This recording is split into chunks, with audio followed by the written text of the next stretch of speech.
Hello, everyone. Welcome back. Good to see you all. We know it's been so long. Things are so different now. Look, I've gone full. I've got my axe. I got my mohawk. I've got my dwarf.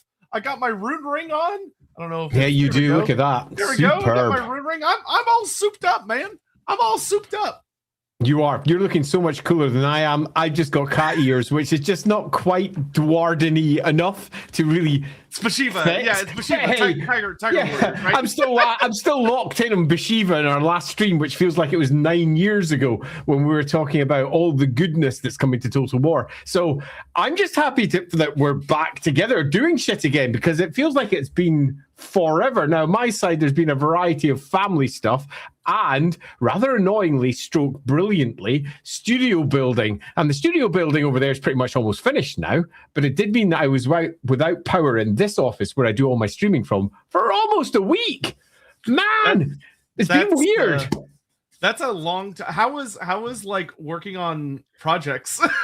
It wasn't. I've done almost nothing for a full week, which I can tell you right now has made several other people antsy, because there's things I need to do, and I just haven't. But I have managed to play quite a lot of the new James Bond game.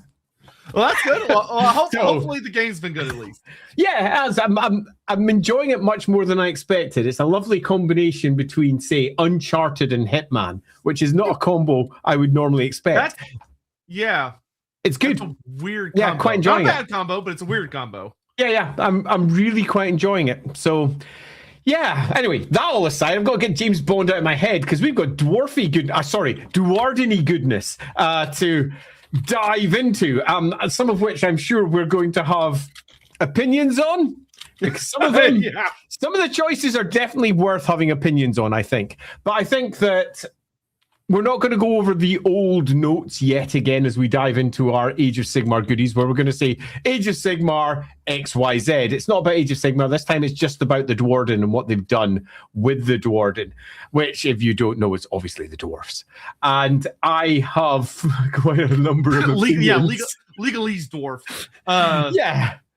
But I have quite a number of opinions, but I also have quite a number of, I think, positive things to say too, because there's a lot of really cool in here. Looking forward to diving into this one and going over some of the specifics.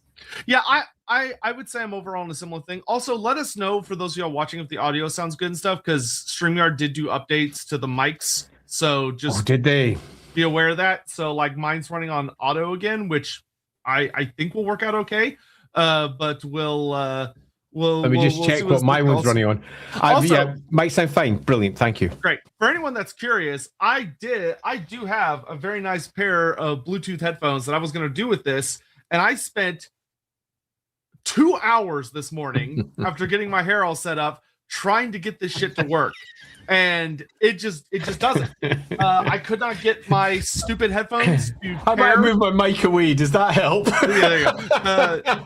And so that's why I'm rocking the headphones in spite of this, which was moderately painful to get my hair adjusted so that I could put them on. I'm always very amused by the fact that I have a stupendously expensive PC here, which has more memory than anyone ever needs. And I don't have a Bluetooth connection to it because I just never bothered. So everything for me is currently wired. Windows broke their Bluetooth again. Well, like, the frustrating thing was my phone Bluetooth could connect to my PC, and my headphones could connect to my phones through Bluetooth, but I couldn't connect to my PC. And I even went and bought a Bluetooth dongle, which I find it really weird that they call those things dongles. It's a very unusual name that I don't like for it. So I feel like I wasted money, and that's always a great feeling. But, we're here. Yeah, well, it is the way it is. How much? Already, so we've dived. Never.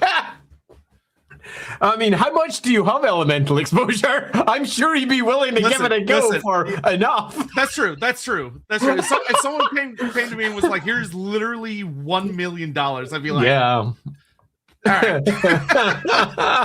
Oh, that'd be amazing. It would be a life-changing number, to be very clear. Oh, yeah, that'd be amazing. But yeah, I can't see it's anything that is high on the list of priorities at this end. Yeah, but in any event, so yes, today we're going to be discussing the Duardin of AoS, which is going to be a good time. The Duardin have had a very interesting road. We'll get into that as we get talking and stuff, but they have probably simultaneously the most and least interesting journey of all of the races of Age of Sigmar, which we'll get into quite a bit of that. They're very niche in AoS, which is kind of weird, especially when you consider just how deeply important the dwarfs are to Warhammer Fantasy. The Duardin aren't to Age of Sigmar. They are honestly a minor faction. Yeah. It's interesting, isn't it? Yeah, which is super weird. The elves and humanity are like super important. But when I say that the Seraphon have done more in the major narrative than the Duardin have, which for anyone that doesn't know, that's the fantasy equivalent of saying the Lizardmen are more important to the core modern setting than the dwarfs are, which is crazy to say, but it's true. But that's something that we will get into heavily as we get rocking and rolling. Rocking and rolling. So with that, let's go ahead and get our starting super chats, because there is a gajillion things we can talk about today, and it's gonna be a whole thing. Grim Isaac, I'm guessing it would be too much to ask the what if another god invaded Warhammer Fantasy happened next Sunday, so I and Void Dragon can be there. Well, we've got Tilia to sort as well first. Yeah. We will get back to you. I mean, you know what? What I'm gonna do, Grim Isaac, why don't you message me in my DMs now so that I have the alert, but I'm gonna message you after stream to kind of figure out that. Because I'm not against the idea of doing it on a bit of a day, but I do want to get Talea done next Sunday first. I am not so interested in doing it on a Sunday, because that's meant to be our main episodes. So normally Tuesdays are better for that. Yeah, but we could do it like not this Tuesday, but next Tuesday. Yeah. So we'll figure that out. We can figure that out. Just hop in my DMs. Nystra of the Dawn. Good afternoon, boys. I'm always looking forward to some more AoS. Please keep up the good work. Also, rip John Blanche. Yep. John Blanche unfortunately passed away a few days ago. Rest in peace to a absolute legend. Yeah, to think of the enormous legacy that he has left behind. The entire concept visually of Grimdark has been largely put in place by one man, John Blanche, and his art direction over at Games Workshop, both for Warhammer Fantasy and Warhammer 40k. And I had the delight to have him do art notes and some of my stuff, and I've met him a couple of times. First time I met him was all the way back in 1994. Damn. Yeah, damn. Yeah. I met him back in 1994, and he was the nicest guy in the world. I was a fresh-faced 18-year-old who was applying to work for Games Workshop, and I'd been given basically a one-week interview. And meeting him when I got my studio part of the interview was obviously a highlight for me. At that time, Dark Millennium for the second edition 40k had just come out, and that obviously had his goodies all the way through it. And he was just the nicest guy. He was like, "Oh, great to meet you. Here's what I've been doing. Here's the stuff that I do here." And he was just super nice. I found him to be the most delightful guy in the world when I met him for the first time. I met another couple of times at games days at later dates, and it was always that, "Oh, you're that guy that I met all that time ago." Like, hi, and then we drifted off in our own individual directions. But Yeah, I was quite sad, actually. I was quite sad when it came through. Yeah, it's really sad. I was quite surprised how he was still working on Games Workshop stuff for he was quite old. Yeah, well, he retired just 3 years ago. Yeah, and, very recently. In his mid-70s. He retired, to give you an idea of just how long he had been working at Games Workshop, almost from the very beginning. And was still working as art director for Games Workshop. I mean, he did like Age of Sigmar stuff. Like he was everything right across the board. And even after when he retired, he was still working all the way through the paint sets that he's doing, the On Guard game that he was working along with. He was working right up to the very end. So you got to be proud to be doing that in general. I just love him to bits, and I'm very sad to see that he is sadly dead. Yeah, the world is it's a grim and bleaker place without him. But true. Thanks, John. You kick ass. Yep. Skylar Martin, help settle a debate with my brother. He said if von Leibowitz's brother, for anyone listening, that's Emmanuel von Leibowitz, the Elector Countess of Nuln, were to fall to one of the big four, it would be Khorne because of all the killing he does. I said Slaanesh because of his obsessions. For bragging rights and $5, please. Okay, Skylar. The answer to this is that the von Leibowitz other did not fall. And there is no story there of a falling. So you have to make one up. And if you make one up, if you wish to go down that route, any could work. There is no correct answer to this one. So sadly, I'm going to do the thing that nobody likes me do and say you're both right. Both of those stories could make sense and you could do both. However, I think that if we were going down the Khorne side, it would be a very different tale to the one if we went down the Slaanesh side. But ultimately, in that book, the true one that had fallen was neither of them. It was, in fact, the hypocritical Elector Count whose brother had fallen to chaos and who he just sort of pushed off to the side and went, it'll be fine. You are a monster, not my brother, not at all, who was a literal monster. So the answer to this one is you're both sort of wrong because it didn't happen. And if you want to be right, you've got to make it up. So you're both right and you can both make a good story for it. Yeah, so do what the Dark Gods do.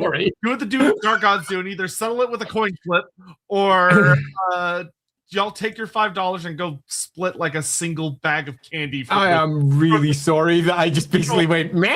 I mean, it's like whoever gets the writing credit for it, I guess. Yeah, quite. Yeah, I was gonna be a jerk and be like, he'll fall to the Great Horned Rat. we'll give it to the fifth quarter. No, let's be honest. We're a Duardin stream, so he falls to his shot. That's the only obvious choice. That's it. We're done. Thank you. Stephen Lucas, the only good thing about Old World line leaving Free Guild recently is the sign a Shadow Elf and Dispossessed army in the less distant horizon, maybe. Okay, so I'm going to reinterpret this as you saying the only good thing about all the Old World stuff leaving the free cities, the free cities of Sigmar line, is that it frees up a lot of ranges to return to Old World and also to perhaps the new ranges coming to AoS. Because AoS has really relied on those old Dark Elf and Dwarf ranges to keep a lot of things in their setting going, which we will discuss today. Gnivel, isn't Grugni still Gelt and Sigmar Karl Franz? They might as well be, but no. Based on how the answer went, the answer feels like it should be yes, but no. Yeah, so Age of Sigmar looked at the end times and went, yeah, that's a thing that sort of maybe happened, whatever, yeah, and then went over time, fuck it, no, we're just doing our own thing. So it started off being quite close to it, and as time progressed on, it just started saying, fuck the end times, we'll make our own story and we'll build our own stuff. And they deeply contradict the end times in multiple locations, meaning that by we're in 4th edition now, by this point, the end times has been contradicted so much that it's almost, and sadly isn't, but is almost a non-canonical Warhammer event. So much has it been contradicted by Age of Sigmar. If I sat down and I made a list of everything that happens at the end times and I separated it into has been confirmed, still happened by AoS, and has confirmed did not happen by AoS, the latter list would be significantly larger. Yeah, absolutely. And I think that if you're sitting there going, well, how can I make this all work together as one smooth thing? I think my preference would be to look at Age of Sigmar and say, you know what? That's probably as is always the case, the most recent stuff is the canonical events. This is what you should work with. And what happens at the end of Warhammer 8 is just now an old edition of Warhammer. Yep. And it's there for inspiration only. It used to be the core setting for Warhammer Fantasy. Basically, everything that happens in the end time is core canon, must be reflected. Age of Sigmar's overwritten that, and Old World has also, on the other side, overwritten that. Because there's a host of things in Old World which, again, blatantly contradict what's in Warhammer 8, ranging from the types of troops that should be available to what things look like, to a whole host of canonical details Old World has offered for individuals, named characters that are in places, even right down to what hills and what towns are in place, which if we go to the 8th edition or Warhammer Fantasy Roleplay, okay, they shouldn't exist yet, but in the Old World, they do. And Games Workshop, as we know, runs with whatever the most recent publication is broadly speaking what they consider canon, unless they decide they've made a mistake and overwrite it in a later book. So, long story short, the End Times is now much like the Storm of Chaos, not strictly speaking the most canonical of events because they've overwritten it. Yep. Angel to Bry, Lorebeards AoS, woo! Always happy to support it. Also, rumors say dwarfs have become more important soon and get a proper faction. About time of true. Yeah, and if they do, the reason for it will be because they're going to have their own unique mini range. Freaking time. Yeah, which that's like, and it's the sad thing is that it took until they basically got forced by the fact that they're trying really hard to keep the fantasy and AoS ranges separate, and they're like, okay, all the dwarfs have to go back to fantasy now, and the AoS guys were like, wait. We're still using those. Yeah. Wait, come back. And so now they have to make their own Dispossessed, which means that we're finally getting the Khazalid Empire book, which has been vaguely promised since 2nd edition, and is now finally going to be coming to fruition. So that'll be nice. Yeah, that's pretty cool. I like it. All right. And with that, we're through Super Chats, so we can get into our intro. Should we get into our intro then? Alrighty, so as we all know, I'm not exactly the greatest master of Age of Sigmar lore. However, over the course of the last few weeks, I've done a hell of a lot of freaking reading. And a lot of this reading was reading the same paragraphs again and again as we move from book to book to book to book through the editions, because they do seem to like a good Control-C, Control-V as they move through the editions. But having said that, a lot of it's also been a bunch of new tales, a bunch of new stories, and just a bunch of new stuff. So I'm actually quite excited about this one because I've done a fair bit of reading for a change. And on this one, I'm going to open like I normally like to do, which is, in the past, we had, and when it comes to the Duardin, you really need to dive into not Age of Sigmar's past, but Warhammer, because this is the first proper subject where a lot of what sits in Age of Sigmar, as it currently stands, and hopefully will change relatively soon, is just copy-pasted from Warhammer. Which means if we're really diving into what the Duardin are, we have to go back to Warhammer. But I don't want to, because there's more than enough Age of Sigmar stuff now for it to stand on its own 2 feet. So we're going to push all of the dwarf history aside so that we can dive into the Duardin. But we will say one thing. Warhammer dwarfs are what the Duardin are. And Age of Sigmar are their version of dwarfs. Just to make sure there is no doubt here. If you're coming into this for the first time, not really understanding how Warhammer does stuff or how Age of Sigmar compares, to Warhammer Fantasy, Age of Sigmar Duardin are the dwarfs. Got it? Great. And if you don't know what Warhammer's Fantasy dwarfs are, go check our Warhammer Fantasy streams. We have so many of them in Lorebeards about dwarfs as well. But I can sum it up pretty simply as, imagine J.R.R. Tolkien's dwarfs, but in Warhammer. Done! Much like Chaos was copy-pasted over from Michael Moorcock's work, and the elves are a mixture of Michael Moorcock plus J.R.R. Tolkien, scrummed together. That's our elves.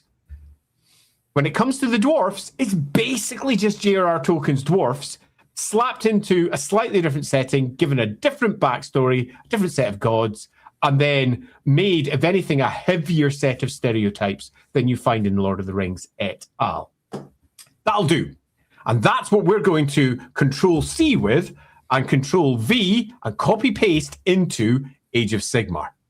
So, when we go back in time, where do the Duardins start inside Age of Sigmar? And it's with first edition, so it makes it super easy. All the way back in 2015, when Age of Sigmar was first released.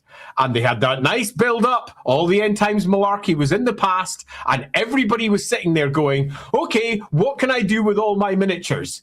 Can I use them in Age of Sigmar, the new Warhammer game? Can we do this? And the answer was, yeah, you could. Yeah. It's fine, because everything that was in Warhammer is just Control-C, Control-V, pasted over into Age of Sigmar.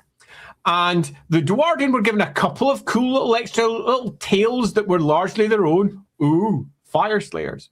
They were given a couple of little details inside the first release set, but broadly speaking, it was all epic conflict. Here are the dwarfs. The Duardin. And the Duardin are like this. And they were basically the dwarfs, but seen through the new realm that they had created for Age of Sigmar. This crazy world, which we will almost certainly get into some details with in later streams when we discuss what the various realm spheres are and how they work and the gates going from place to place and why they're doing what they're doing. That's separate to this. We just have to deal with a bunch of dwarfs and a bunch of magical realms and the change that they have undergone over the course of the last however many years you think that it's been, as we move through the uncertainty to the Age of Myth, and then eventually into, after all the Age of Chaos nonsense, the Age of Sigmar, as they all come cramming back into the realm spheres. And our dwarves are largely introduced here. We get an idea that the dwarfs are all over the place, and they're mixing with elves in a way that would make Warhammer Fantasy really sick. And it's all the dwarfs that we already know at this early juncture. And I do really mean everything that we know. Same gods, same names, same thunderers, same everything. There was nothing new. And it was an interesting choice as we looked at the cities of Sigmar and exactly what it presented. And the cities of Sigmar presented a whole bunch of dwarves fighting off against with a whole bunch of Empire guys and some elves too. And yay! And it was weird, man. I remember when this all came out and people were fielding their first armies using Age of Sigmar. And back in these early days, there was no points cost or balancing or anything. It was just, what models do you have? Put them on the table. Run at each other. Woo! And it was a weird game, man. No other way of putting it. Right in the very announcement of the game, the first time it came out, I had that box set. I played it quite a lot back then. It was a bit strange. The dwarfs were there, and it felt a little bit like I was just using Warhammer Dwarfs. That's it. Age of Sigmar didn't feel new or exciting, but a new cycle would be created. And the cycle of releases for the dwarfs, the Duardin, in Age of Sigmar were basically, here's an edition of the game, here's some Fire Slayers, here's some Caradron Overlords, here's a new edition of the game, here's some Fire Slayers, here's some Caradron Overlords, here's a new edition of the game, here's some Fire Slayers, here's some Caradron Overlords, as they move through each of the editions until eventually we hit forth and they do something a little bit different as they finally advance the schemes. All you need to know, at least at this point when we're doing the introduction, is that there is loosely all the dwarfs that you knew from Warhammer have been ported over and have become broadly the dispossessed and then through into the cities of Sigmar. But we also have some unique factions, which include the Fire Slayers over on one side, and we also have the Caradron Overlords on the other side, who are basically two of the old stereotypes of dwarf armies given a new Age of Sigmar army. On one side, you've got the Fire Slayers, who are just the Slayers, but in the realm of Actuary, which means that they're in the realm of fire. So Slayers covered in fire and runes that are on fire. They're just Slayers, man. And when you first read it, you're just like going, it's a whole army of Slayers. Gotcha. And when I read that first, oh man, when I read it first time, I was like, you've not got a new idea here. Can we have something new, please? So the Caradron Overlords came out, and I honestly thought when I first saw them, oh, cool, something new. Cardron Overlords, what are these guys? Sky pirates? What are they doing with their running through the sky, trying to pick up whatever it is they're trying to pick up? Oh, this looks great. And then I went, oh, no. They've just taken the war machines from Warhammer Fantasy, which are war balloons and gyrocopters, and given them new sculpts. It's not an original idea at all. They basically did exactly what they did with the Fire Slayers. They took a tiny portion of the existing dwarf army and turned it into an entire army. And when I saw that, I went, I can't decide whether I think this is great or shit. And as we move through the editions, we hit second edition. So second edition, we what, 2018, so it's 3 years later. Yes. Then 2019 comes, we get another Fire Slayers. 2020 comes, we get yet more Caradron Overlords. And as each edition comes with a small addition to the meta plot, so the plot is carrying on, you get to see all the previous version of what they wrote, copy pasted into a new version with some new paragraphs about the latest developments in Age of Sigmar. But they don't really develop what it offers all that much. They change the story a little bit. You get some really cool models, and some of the models, particularly for the Caradron Overlords, are fucking awesome. Really cool models. They make for some brilliant dioramas, no other way of putting it. But as we then head into 2020, Soulbound comes out, and it's a little bit more focused over on the cities of Sigmar, kinda, but it spreads out very quickly. And the Duardin are in that dwarfs. They're just basically dwarfs. They're presented like dwarfs from Warhammer Fantasy, and they're not given a great deal of new material. It's basically, they're just dwarfs, and there's also Fire Slayers who are just Slayers, but actually, man, there's the Caradron Overlords who are basically all the old pilot miniatures, but redone and made pretty. And I was like, okay, fair enough. So what's coming next then? So next we had third edition. And third edition, what, that'll be 2021, third edition? Yes. So just after, because I remember when it came out, just after Soulbound came out. Then we hit more Fire Slayers. Then we hit more Caradron Overlords. And you're just left going, please do something new. But they fortunately have. As we eventually moved into 2024, we got the fourth edition. And really, it's a short release schedule for each one. New edition of the game. 2 factions for them. Into 3 years later, a new edition of the game, 2 factions. 3 editions later, a new edition of the game. The release cycle is fast, super fast. And we start off with Age of Sigmar 4th edition. Yeah. So the first thought is, we're going to get bloody Fire Slayers again, aren't we? And the answer is no. Because they go in, finally, some new directions. And they started off with the Caradron Overlords. God damn it. So Caradron Overlords come out first, setting in 2025. But right after that, we get our first major, and I would say it is major development, where they then dive into the Hellsmiths of Hashut. Chaos Duardin! Chaos Dwarfs. And they do their updated version of Chaos Dwarfs. And for me, this was the first time the Age of Sigmar, and this is quite a number of editions and lots of stuff, truly shone for me from a lore perspective, because it was willing to do something that all the other stuff sort of didn't do, and that was really dial into a lot of the old shit and make sense of it. Rather than either overwriting what came before, which is sort of what a lot of Age of Sigmar did, as we opened up with when we were discussing, for example, the End Times. It's slowly but surely overwritten its way through them. Or just creating new stuff completely. This was taking an old-fashioned Chaos Dwarves and truly updating it. But not just updating it in a way that made you go, oh, okay, I see how it's developed into Age of Sigmar. It backdated its lore. And it said, this is what Chaos Dwarves are and what Hashut is. And the Hashut, from all the way back in Warhammer Fantasy, was always this.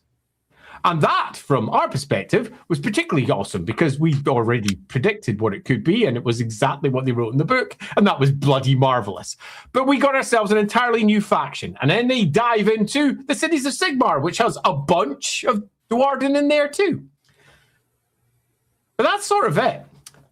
Unless, of course, we then dive into the novels and the short stories, where we get dwarves in the Age of Sigmar, but one in particular I think is worth popping out, and we're going to be discussing this one to a certain amount of time. And that's the short stories with Grombrindal, who basically does this. And for those of you who are Warhammer fans, I actually recommend you check these ones out, just so you can see what's done with it. So they take the White Dwarf. If you don't know who the White Dwarf is, who Grombrindle is, who Snorri Whitebeard is, go check out our stream about him, because we've already done that. But it takes that. Yeah, it was a great one. And it takes that character and brings it in, really grounds it in the setting. It doesn't do that thing where he comes in and goes, "What is this nonsense?" Wah, wah, wah. Grounds it in the setting. He's been there for a long time. He's seen the change all the way through.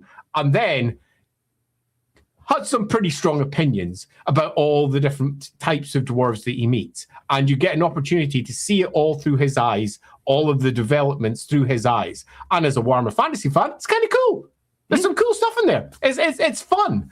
And it gives you an opportunity also to see how this is, unlike what some previous lore had desperately tried to distance itself from, particularly when you're in the first edition into the second edition, where they were almost ashamed of Warhammer Fantasy that lay before. Look at all of our cool new shit, particularly in first edition, where it was all, take a look at all these cool new Sigmar miniatures. Yeah! Focus on that.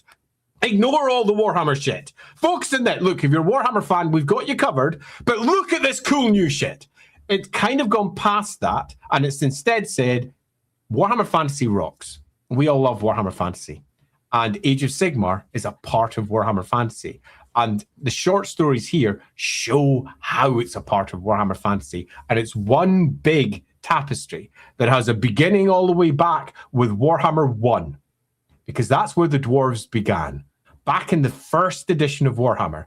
All the way through into the rejigged Hero Hammer of 4th and 5th edition, where we got a lot of what we understand dwarfs are today with their various gods, Grungni, Valea, or Grimnir, and others, as we then move into the 8th edition and the world blows up and it all gets reincorporated on the other side as Age of Sigmar. And many of the things that were from the past are coming back in one fashion or another. And it doesn't feel like it's ashamed of Warhammer, which early editions of Age of Sigmar kind of did. It was almost like what we're offering is obviously the better Warhammer, and you fuck the past, where later editions are not that at all. And if you're somebody who really likes old Warhammer, you'll find the new Age of Sigmar is much more accommodating to your tastes, because it's often discussing concepts and ideas of Warhammer, not of Age of Sigmar per se. It makes it in with loads of Age of Sigmar stuff, of course, because that's the game they're selling, but it feels like Warhammer. We went, AoS went through the edgy teenager phase of hating their dad, and then it matured and went, you know what, my dad was a pretty cool guy. Yeah, and it's lovely, and that's exactly it. And Warhammer is a pretty good guy, a pretty cool guy, pardon me. As you know, Dad isn't so bad. And that's where we're at today. 4th edition Age of Sigmar is continuing to develop and is moving almost certainly towards a whole host of new Duardin miniatures. And why is that? Largely because one presumes, and you're on the outside, so very much is a presumption, but because of the old world. And the old world needs all of the miniatures that Age of Sigmar has been tapping on for some time, particularly for the dwarfs. They've been tapping hard on them for how the dwarfs work. Can't use those anymore if they're going to use them in the old world, which means that they're going to slowly be withdrawn and presumably replaced. Does Age of Sigmar's developers like that? I don't care. Couldn't care one fig. What I do like is that they're going to be, one presumes, either forced or finally corralled to do a complete update of what the miniatures should look like for Age of Sigmar. Because one of the biggest flaws we can state from day one is that even though we're in the 4th edition of Age of Sigmar now, and we are, it still relies upon Warhammer Fantasy 3rd to 8th edition for a lot of the core Duardin miniatures and where they are. They've got lots of peaks that are new, and they've got their 2 new factions, but the core of, say, the Cities of Sigmar, the dispossessed dwarfs that have moved from the old kingdom that they had over into Sigmar's happy place, and then from there out into the Cities of Sigmar, is bluntly still just Warhammer, and it needs to have its own unique identity. So if Warhammer, the old world, is forcing Age of Sigmar to update, I think that's brilliant. Yeah, I agree. So at this point, we're going to get caught up on Super Chats, or at least a good number of them. And then I think the best thing to do will be, I think I'm going to take us through real world chronologically, because there's a lot of interesting like peaks and valleys that will hit sort of along the journey, and we'll just go where we end up going. Just give me a moment. Don't be critical. Don't be critical. Oh, I mean, I have some things to say. Zadron, finally it has come. Theory is Grugni is trying to reunite all the different dwarfs, along with Grimnir nudging Gotrek and Grumberdol doing the heavy work. So yes, the thing that is, I am excited for this, but it's also very frustrating, I'll say, as someone that's loved the Duardin for a long time, because this has been a building story since late second edition. I mean, it's almost first. Yeah, they started leaning on it hard towards the end of second edition, and third edition felt like that it was supposed to happen at the end of Mortal Realms. So Broken Realms. So Broken Realms, when Grugni comes back, it felt like that was supposed to be the consequence, and then they just kind of haven't done anything with it. Like they brought Gotrek back and we're like, oh look, he's kind of becoming new Grimnir. He's kind of becoming the God of Fire. Didn't do anything with it. They brought Grumberdol back, gave him a bunch of books and short story. Like he's got 2 full novels now that are really, really good, and a great miniature. But then they immediately shunted him into Legends, and you couldn't legally run him in any of your lists. So like, what was the point? Like they treated him like a Black Library release and not a character in the setting. So like this exists, but it also doesn't. So it's one of those things where it's like, I hope it's true, but y'all need to understand this rumor has been around for like 7 years at this point. Yeah, I think from someone who's coming at this for the first time, I found this entire setup quite interesting. But for me, I got it in fast forward. Because I didn't do the whole, the year by year, step by step, release by release. Oh, is it coming? Oh, is it coming? I just went, oh, they've set up a bunch of stuff in first edition. I think a lot of this stuff is a bit pish, but whatever. We hit second edition. Oh, things have developed. Things have moved. And oh, look what they're doing with these moving pieces. Oh, and look what's happening with the Duardin. Sounds great. Hit third edition. Oh, we've got a story now. Yeah, we're about to get a lot of cool dwarf stuff. Hit fourth edition. No, we're not. Yeah. Oh, okay. Fourth edition to me was, it's so far at least, has been a bit weird. Because I was expecting some big sweeping changes, almost as if to say, Age of Sigmar has now become its own thing and does not rely upon the legacy of Warhammer. It relies upon its own stories that are built upon the legacy of Warhammer. And that's beautiful. But instead, what we got was, we've set a whole bunch of special stuff up, and we're now moving over here. Yeah, I will wait until the end of fourth edition to ultimately pass my judgment, but it has not been my favorite compared to second and third. Second and third, I think were much, much better, but fourth feels like it's setting up for what fifth is. It feels like a setup edition as opposed to a things are happening edition. So maybe fifth edition will be like super fun and exciting, but I don't know. We'll see. Yeah, we'll see. BioFoot, AoS Duardin could really use a Valleya faction. Wait, but as much as you do realize Valleya is a girl. I sure he does. And the only reason I bring that up is because there just seems to be this deep desire to avoid doing that with dwarfs, because dwarfs are masculine in how they're presented. Thing to discuss with that. So we'll get into that. Valleya is coming up. She's been getting more important, but once again, whether or not they're going to do anything with that remains to be seen. Yeah. Eastbarton, to be honest, I hated the Duardin at first. Me too, because I had read the entire Gotrek and Felix series before AoS, then read Realmslayer, and it felt like Games Workshop was trying to bury anything related to Warhammer Fantasy Battle at the time. I agree so hard in this one, particularly when you're going through the earlier editions. It just felt like Games Workshop hated Warhammer. And they were just refashioning and reforging it into something new, and sort of didn't care about what came before at all. And I agree completely. When it first was released, I was like, yes, fuck this. I have no interest in it at all. But it has been really interesting going back to those older books. They're not as bad as I remembered. and coming up reading the newer books and going, I can see what they're doing with this now, and it's feeling like its own thing. A lot of my initial prejudices have been worn away, but nevertheless, I still carry a good chunk of this. Yeah, I'm gonna, when we're sort of going through it chronologically, I'm gonna tell you all about a couple of notable short stories that were bumps that sort of gave everyone that loved and wanted the Duardin to be something like that little breath before they went under again. Yeah. But I would very much agree that I'll put this very bluntly. The Duardin sucked until literally Realm Slayer came out with David Geimer. Like, David Geimer basically came out and went, okay, I'm going to make the Duardin make sense. And he released a bunch of shit. Like, he put out Realm Slayer and the whole Gotrek story of like, here's a fantasy dwarf looking at all these AoS things, and I'm gonna show and demonstrate how they're different in a really interesting way.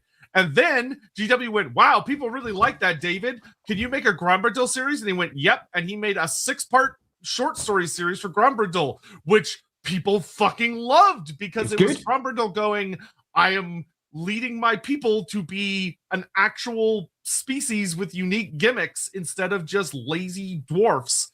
And everyone was like, wow, this is really cool. And it's been evolving since then, slowly, but evolving. But like, I will very bluntly say David Geimer single-handedly saved the Duardin of AoS. Yeah, reading the early books, reading over David Geimer's stuff. David Geimer's stuff was the stuff I enjoyed. The other bits were just a bunch of words. It was almost word salad at some points, where it's just a whole bunch of Age of Sigmar-y words. And for those who aren't already involved with Age of Sigmar and grow up with it, getting dropped into a book which just full of realm beasts and names and words and stuff and the cog this and the thing that, you get lost very quickly unless you're already sunk into it. And the David Geimer books, I found, provided context and clarity that had been missing in books that appeared clearly to others, but just sort of weren't. Can I also bring up Biofoot's one? Because I agree fully. Where Biofoot says he fully agrees with my thoughts, but it's exactly why I think she, as in Valea, should bring the Daughters of the Mountain into the spotlight. Yes, I agree entirely. But you tend to find that there is just this resistance outside of, witch elves, to do anything that has a core female lead. Yeah, it's really interesting. 4th edition literally has a statement about this for the Fire Slayers that's very funny, because the book basically calls itself out of like, yeah, there's a line in here. You know what? I'm just going to read the exact line. Because it's really funny, because you could feel the authors being like, yeah, we kind of dropped the ball. Sorry, guys. Because for those that don't know, the first female Duardin model did not drop until late 3rd edition, which was the Fire Slayers that you could get as part of the Warcry warband. Yeah, while he's looking it up, I would just like to say, when I was going through the 1st edition book, it felt like, and I'm going to say this with as much... No, I'm going to be blunter about it, actually. It felt like whoever wrote it really liked muscular men being muscular and naked. Because there is a lot of very muscular men being muscular and naked. I'm going, whoo! Happy Pride Month, by the way. Yeah, happy Pride Month. And it was a perfect Pride book. And I don't know if they intended that, but honest to God, Andy, that's how I feel. That's how I feel about the Horus Heresy. We're going to be really, really honest right now. I mean, not unfair. Okay, so let's see, where is it? Okay, here we go. So listen to this sentence. This is actually quite funny. So this little paragraph here. So it says, the majority of Fire Slayers dwell in mighty magma holes, bastions of stone and iron caverns inside mountains. Cool. These impregnable fortresses are ruled over by rune fathers or fire queens. Now it's worth noting. 4th edition before they mentioned them. Yeah, it's worth noting the concept fire queen did not exist until this edition, like at all. It was not even a possibility. It's really funny if you read the first 1, 2, 3 Fire Slayer books, because they're all basically boy, man, brethren, boy, man, brethren, king, man, boy, boy. There are no women, not one. to the point that society feels like it should break down. I remember the very first short story, which we'll get into it a little bit, where a female Duardin appeared at all. So the next line says, with the line of succession being familial in nature, this is not to say the rule's firstborn will be favored, whoever. This is my favorite line, which you can just feel the writer being like, okay. So it says, the Fire Slayers have always been a naturally conservative society, with female rulers still being a relative rarity. However, after the sheer devastation of the Necroquake, which saw incorporeal guys pass freely into the magma holes to slaughter their populations, many more women have been sighted since then amongst the ranks of the Feareds, or have established lodges of their own. Yeah, it's a funny thing. I found reading through the books quite amusing for the Fire Slayers in particular. I mean, it's not that much better with the Caradhran Overlords either. But I did find it quite interesting. But to bring up hey, nothing wrong with some nice muscular men. No, there isn't. In fact, I have no problems with entire factions of them. It's quite fun. But it's not as much fun when it isn't actually their intention. Nice. Yeah, it's also not their intention. I don't think the writer had any awareness of how exceedingly gay their books were. It reminded me of some of the comics from, I forget the name of I can't remember the name of the comic, where basically it's, one of their sub-characters in this comic is a bunch of barbarians, all like Conan the Barbarian. Oddworld? No, not Oddworld. I'll look it up afterwards, just so I can get it, because it's basically ridiculous fantasy tropes seen through a sexy lens. I know. Yeah, it's really annoying me.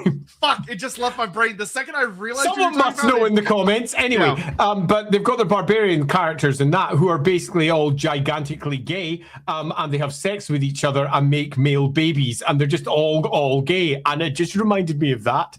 The whole thing just felt like one gigantic society of gay dwarfs who were just muscularly gaying themselves around. It was sort of beautiful, but also because it's unintentional, it was a bit, dudes, I don't think you know what you're doing here. This is weird. It's kind of funny.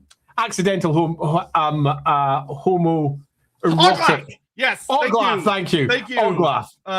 Valerie, yes. Oglath. Oglath is... If you've never read Oglath is so fucking funny. Oglath's brilliant. He-Man has all of the women around him too. Not the case for the Fire Slayers. Yeah. All right. Yeah. Oglath. Oh my god, that was gonna bother me. Necroplayer. Howdy, y'all. Just want to say it's my birthday in a week. Well, hey! Happy birthday! Also excited to learn about the dwarfs of New Fantasy Plus. Yes. Zadron. Also, it's crime. The Grumber Dominion Regiment was Day 1 Legends. Yep. What the fuck? It was cool.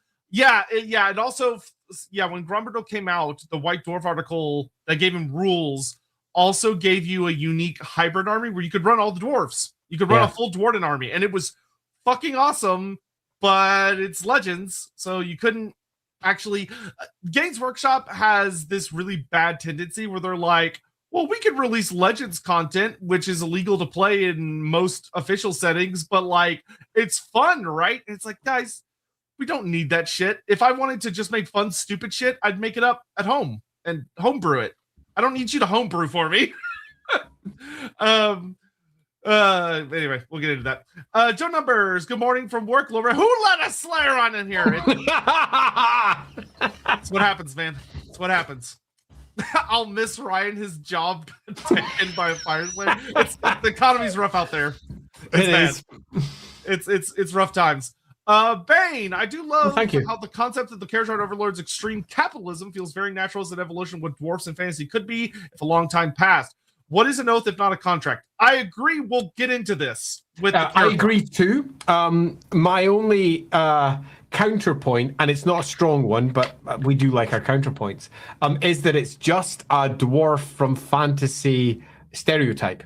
So what they did was they took one small stereotype of the dwarves and made it a faction, rather than coming up with something that felt like it was unique and really special and different. They basically just went, we'll take one aspect of the old dwarf army, they fly, and we'll add one character aspect from the old dwarves, their capitalism and greed. We'll slam them together, that's a new faction. Nevertheless, I still quite like the Caradhran Overlords for everything that it added. Yeah, okay, so I'm going to put a quick pause on Super Chats there because I have to say some things or I'm going to explode. So yeah, we can't have you explode. So going into Age of Sigmar, one of the most important things to understand about why the Duardin uniquely among all of the other factions in the entire game suffered so much from a lore perspective and a design perspective is that when you look at the AoS or the fantasy evolving to AoS range, the majority of the factions were all either direct 1-to-1s. So your Lizardman became Seraphon. Your mods, grab that out of YouTube, please. But your, you know what? I'm gonna grab it myself because I hate that much. Yeah. Hold on. Hold on. That's enough of a distraction that it caught my attention. Yeah, me too. Why don't you keep on talking? I'll go get rid of it. I got it. You sure? Cool. Yep. Thanks. Anyway, so the thing that was, so most of the factions had 1-to-1 evolutions. So you had ideas of the Fire Slayers, or the Seraphon evolved from the Lizardmen. The Skaven evolved into Skaven. Warriors of Chaos, Slaves of Darkness. A lot of them were 1-to-1s, and because of that, they had really significant large ranges. Yeah. The second thing, though, that you had was that mostly on the order side, in order to create more armies, they took almost every faction and they split them up. So they went like, okay, with the Dark Elves, we're going to split them. So some of them are going to go over to support this human faction, and some of them, we're going to take the concept of Witch Elves and Cainites, and we're going to make them into their own big thing. Or we're going to take the concept of Wood Elves, and we're going to take the actual elves and port them over to the free cities, and we're going to take all the forest spirits and make them their own faction. And they did that, and most of the time it worked okay. But then they came over to the dwarfs. And the problem with the dwarfs of fantasy was that they did not split into they didn't split into very easy segments. Because someone looked at them and went, you know what? Okay, we're going to take all the regular dwarfs, which was 95% of the range, and we're going to put them in the cities of Sigmar. And then they're like, okay, so how do we get other factions out of this? And somebody went, oh, people like Slayers. People love Slayers. Let's just make a Slayer faction. And the very first Fire Slayer book is puny. It is so tiny. You barely have any units. And literally the only thing they did is they went, okay, we're going to make them all Slayers. And then, ooh, that's not enough guys. What can we do? And someone went, give them big lizards. And they went, okay, big lizards. Big salamandry like lizards because they're in obviously their own actually. Yeah, so they're like, all right, big salamanders and slayers. And then they sat there for years because nobody could figure out what to add to the range. They went, we gave them slayers with guns that shoot magma. Okay. Wow. I got nothing. And it was this frustrating thing of like, they struggled so much to add anything to the range because it was such a bizarrely pigeonholed concept of you didn't take a super tight in terms of its realization, because if you take its very first one, they were very tight in the writing. They are this, they are nothing more. They're super traditional. This is how they work, which really bound their hands together for their later editions as well, because the only steps that they could then take forward from that was to say, we forgot to tell you about these other ones, or they've changed because what we first wrote, we've decided we don't like anymore.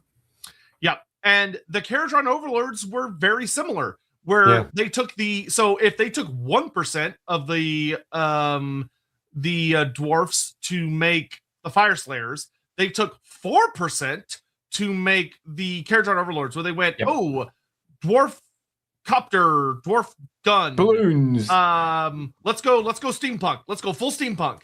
Yep. But which was fine, but once again, they took such a sophisticated, deep Warhammer Fantasy culture, and at these early editions, they were so allergic to having anything even remotely close to fantasy that they were absolutely shooting themselves in the foot. And to So I want to walk y'all through when the Fire Slayers came out, why I hated them. So when the Fire Slayers first came out, so this was first edition Warhammer. We didn't have any Duardin actually within the setting, other than there were some mentions that there were Duardins like within Azir that were like coming out of the gates to help out, and they were the Dispossessed, and the Dispossessed were totally fine. They rather hilariously almost felt like a little bit too much of a nod to, oh look, they're Warhammer Fantasy Dwarfs, because their whole gimmick is it wasn't even a nod, they just were. Yeah. It's hey, you remember the dwarfs? Well, they're back, and they remade the Khazalid Empire, aka the Karazankor, and they lost it again. And they're really upset about it. And you're like, all right, cool, whatever. But then the Fire Slayers hit. And when the Fire Slayers were introduced, Games Workshop genuinely introduced them as the most, they're not dwarfs. They're not dwarfs. And you may go, oh, what do you mean by that? Well, here's the thing, is they came out and said, okay, look, they're Fire Slayers. So they're like Slayers, except they don't have death oaths, except for the ones that do, but those are the Grimwrath Berserkers. We're not going to talk about them. But then the thing that they did was they said, oh, you know how dwarfs are like super honorable and they hold to their oaths? Well, not these guys. They're mercenaries. They're cutthroat. They're cutthroat, gold greedy mercenaries that are looking for gold, and they'll work for anybody. They'll work for chaos. They'll work for destruction. They'll work for the undead. They'll work for literally anybody because they don't give a fuck, because they're not dwarfs. Dwarfs would like never the old work ogres. Dwarfs would never work for chaos, but Duardin will work for chaos. And it, like, when you read and you go, what the fuck is this? Like, they're supposed to be dwarfs, at least somewhat recognizably, because the Khazalid Empire predates the Fire Slayers. They're an offshoot that followed Grimnir. And instead of making them like dwarfs, they went, no, they're actually like the bad guys of Order. Because they'll work for anybody. And the short stories they put out at the time, we would get things like the Duardin would work for quite literally anybody. So they're being hired by like vampires and white kings and chaos lords. And they're like, oh, well, as long as we get our gold, that's fine. They had a big story about, and like, there were times where an author in a short story would try and do something cool, where everyone went, oh, that's really cool. And then they never did anything with it. Like, there was a short story that an author wrote near the end of first edition, where a group of Fire Slayers has been accepting gold from chaos. And the author goes, well, yeah, but they're dwarves, so they really shouldn't be doing that. So because they kept accepting more and more deals with chaos, it started to corrupt them. So they started to mutate, and they had like, their flesh had turned into like cooled off molten rock, and they were becoming basically chaos dwarfs. And I remember when that came out, because we were like, oh my god, are they going to do Chaos Duardin? Are we going to get like Chaos Duardin Fire Slayers? That's really cool. That's a cool concept. Nope, nothing came of it. No, nothing came of it. They totally dropped it. So I'm going to bring up something that really, really, really bugged me when they first came out. And I'm going to bring it up by showing the Fire Slayers as they came out and all of it. That's what really bugged me. They're all fucking identical. They've got no tone. They've got no clean message. You see the army and you're like, holy shit, I'm going to get bored painting these after the fourth one. What the fuck? Maybe I can go to a different unit as you would do with the old dwarf army. You've done painting your unit of Slayers, or you've done like 10 of them, and you go over and you paint some Thunderers, and you come back to go and do yourself some more Slayers. But they were all the same. Right across the board. And even when you got yourself a big beastie, you still had one of those bastards sitting on top of it. You couldn't escape it. And it, for me, was bluntly one of the dullest armies they had ever released as a company. Because the whole thing was identical. There was no texture. There was no real feeling of choice between all the different holds. And how they weren't called holds, pardon me. They're called, what are they called again? Magma holds. It's magma holds. Oh, you're talking about the fear. No. Yeah, that's what I'm talking about. And I found it just... Or the lodge. Lodges. That's the word I was looking for. Thank you. So the lodges. And all the different lodges were basically just different shapes that are useless for painting your army. The armies are all flesh and big burning beards. such a boring force, to the point that if you got Fire Slayers versus flat Fire Slayers, it would just get confused. The whole game would be confused. Whose models are whose? What's going on? And when we were right at the back, when I was still giving it a good go, just to, play around with it, this happened. And we were laughing all the way through the game because both of them had chosen completely different lodges, completely different ideas. But when you saw them, even a slight distance, the whole armies were identical. It was just this wash of orange and flesh and orange. I mean, flesh colors are basically just pale down orange anyway. It's just one gigantic orange army. And I was like, yeah, this is a fail, isn't it? And the person I was playing with was like, yeah, this is actually bad. It's just bad. It's a bad faction. It's badly designed and hasn't been thought through. I was playing with a games designer, and I was like, "Yeah, this is really, really, really noob stuff. It's just not considered for how to use it at the table. I mean, it's a great idea. You can see the concepts going behind it all, but the actual deployment of this army at the table has not been considered."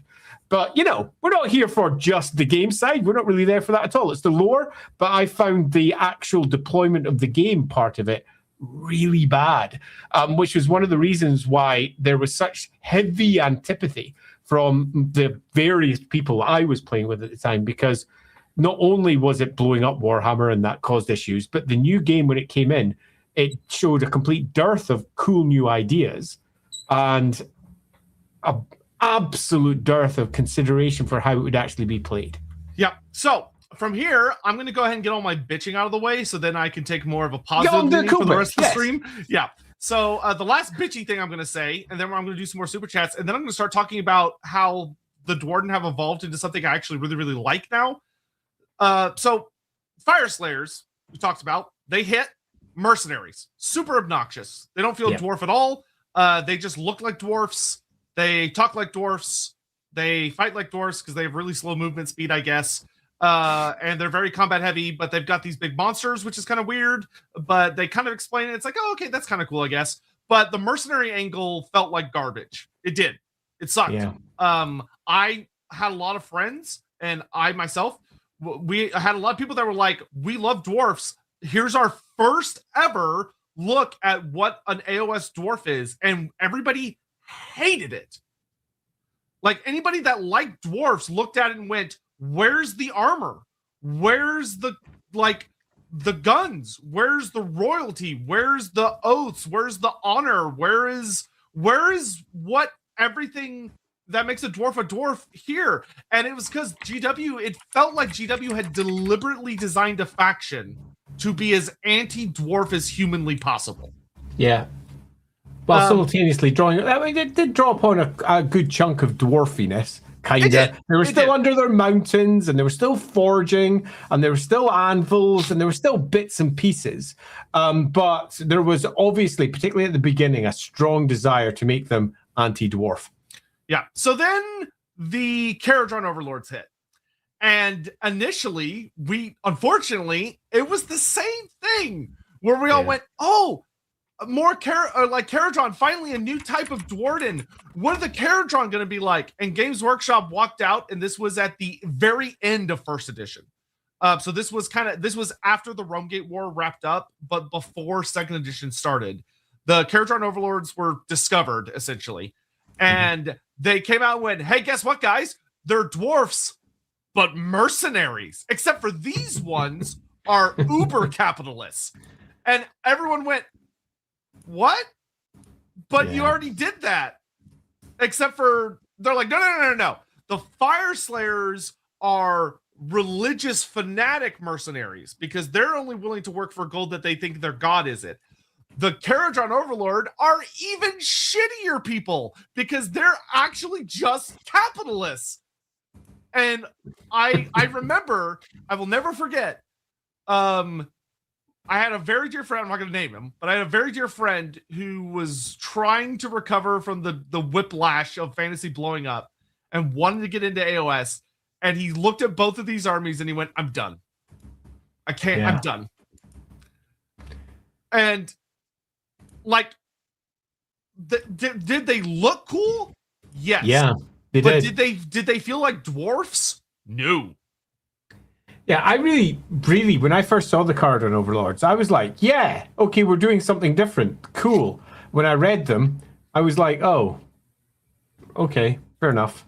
I see what you've done. You've just taken one tiny bit of a faction and steampunked it up a bit and lost a lot of what made Warhammer and just added steampunk elements, which for some parts work really well, but a top hat wearing dwarf is not my idea of a dwarf. No, I still don't like their big special character. No, he's got a top hat on. It's stupid. Oh, no, it's dumber than that. He's got a top hat, but then in his face mask, his twirly mustache, there's a gun in his mustache. Oh, I know.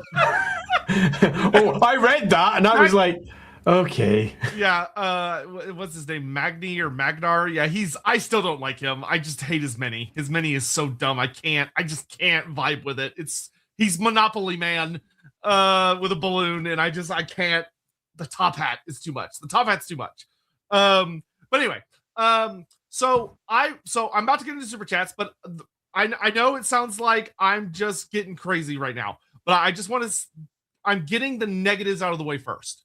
Yeah, absolutely. I mean, look at that. That's pretty cool. Yeah, when all of this initially came out, every single time I would sit down and read the lore, and I would go, I hate these guys. Yeah, me too. They feel silly. They feel the thing is they were very shallow.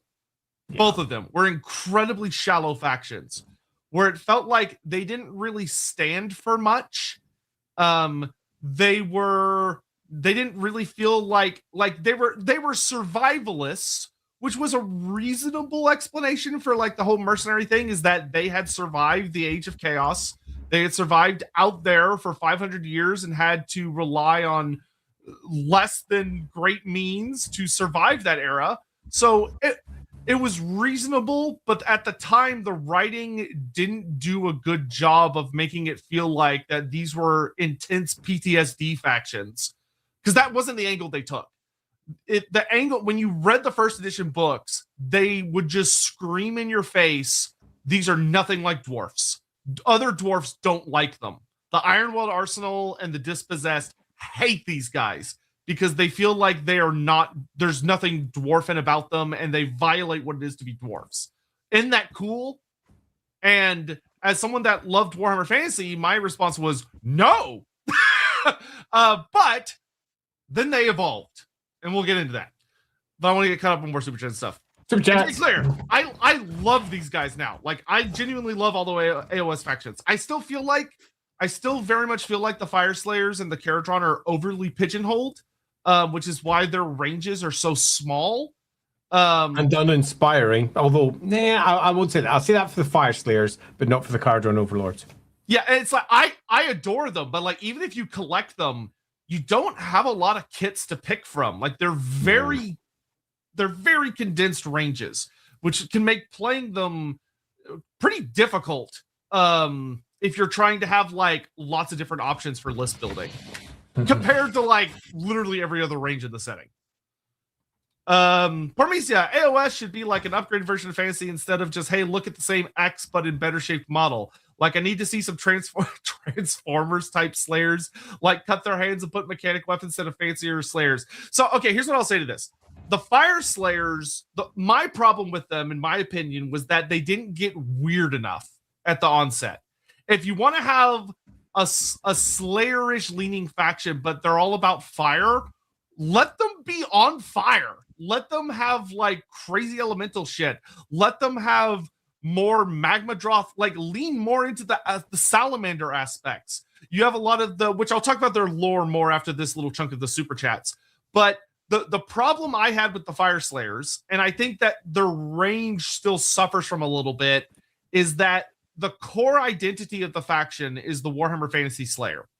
And you just can't build a faction out of that. It's too specific. Yeah, I agree entirely. And Parmesia, I also agree with you, but not necessarily in the specifics, but in the general. And by that I mean, in general, Age of Sigmar at points has such a beautiful array of imaginative, new, fresh choices and angles. But at others, it's got a complete lack of anything that feels like it was properly considered as to the point of doing what they were doing.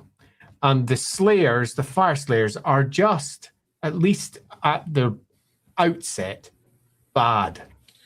Yeah, and like, to do an easy comparison, if you compare the Wood Elves to the Sylvaneth, you go, oh, they cut the range in half and they made an all-forest spirit army. But they did some really cool, weird shit with those forest spirits. Yeah. Where, like, some of them are, like, vaguely elven, but some of them are, like, these horrible, freakish revenant spites. Some of them are, like, full-on bark-kin looking dudes. Like, they took the concept of the tree-kin and evolved it into something really, really cool looking. And then they took the concept of the dryad and evolved it into 3 different forms. But they were working with a species that they evolved into a full range instead of a single model and evolving into a full range. And it's just a bad choice. And sadly, it's the dwarfs, the Duardin, that suffer from this, where other factions became full factions.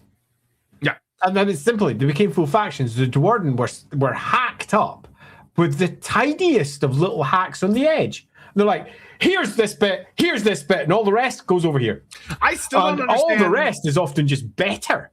Yeah, I still don't understand why we don't have like a magma cannon type thing for the Fire Slayers. Where's that? Like, they don't have war machines because they're supposed to be too much based on Slayers. But even the Slayers in fantasy at least had the fucking Goblin Hewer. Which is equally shit, let's be honest. Yeah, true. But yeah. Funny, but shit. Thanks the Old World team for accelerating the AoS team in that regard. Considering 2019 was the release year of the Old World, from 2017 onwards, AoS started to make some really outstanding creations. The Cog Fort was a good example of it. I love the Cog Fort. It's stupid, but God, I love it. It's so stupid. I agree hard. Now, whilst I don't like the Cog Fort, I fully respect what it brings. And it brings something unique and cool and Age of Sigmar-y to the table. It's fucking awesome, while simultaneously isn't something I personally like. And it does feel a little bit like Age of Sigmar has been pushed into, make it your own, for fuck's sake, so that the old world can continue with what was once there. Yeah, and Farseer, this is a really good thing of that. The Leagues of Votann, which are much younger than the Fire Slayers, like release-wise, have 17 kits. The Fire Slayers only have 9. Yeah, the Fire Slayers have got 3 separate equivalent to army list codices now. 3 of them. And we're presumably heading towards a 4th for 4th edition relatively soonish. Yeah. And if that occurs, that's still a pathetic number of kits for what is a full supposed faction. It's not great.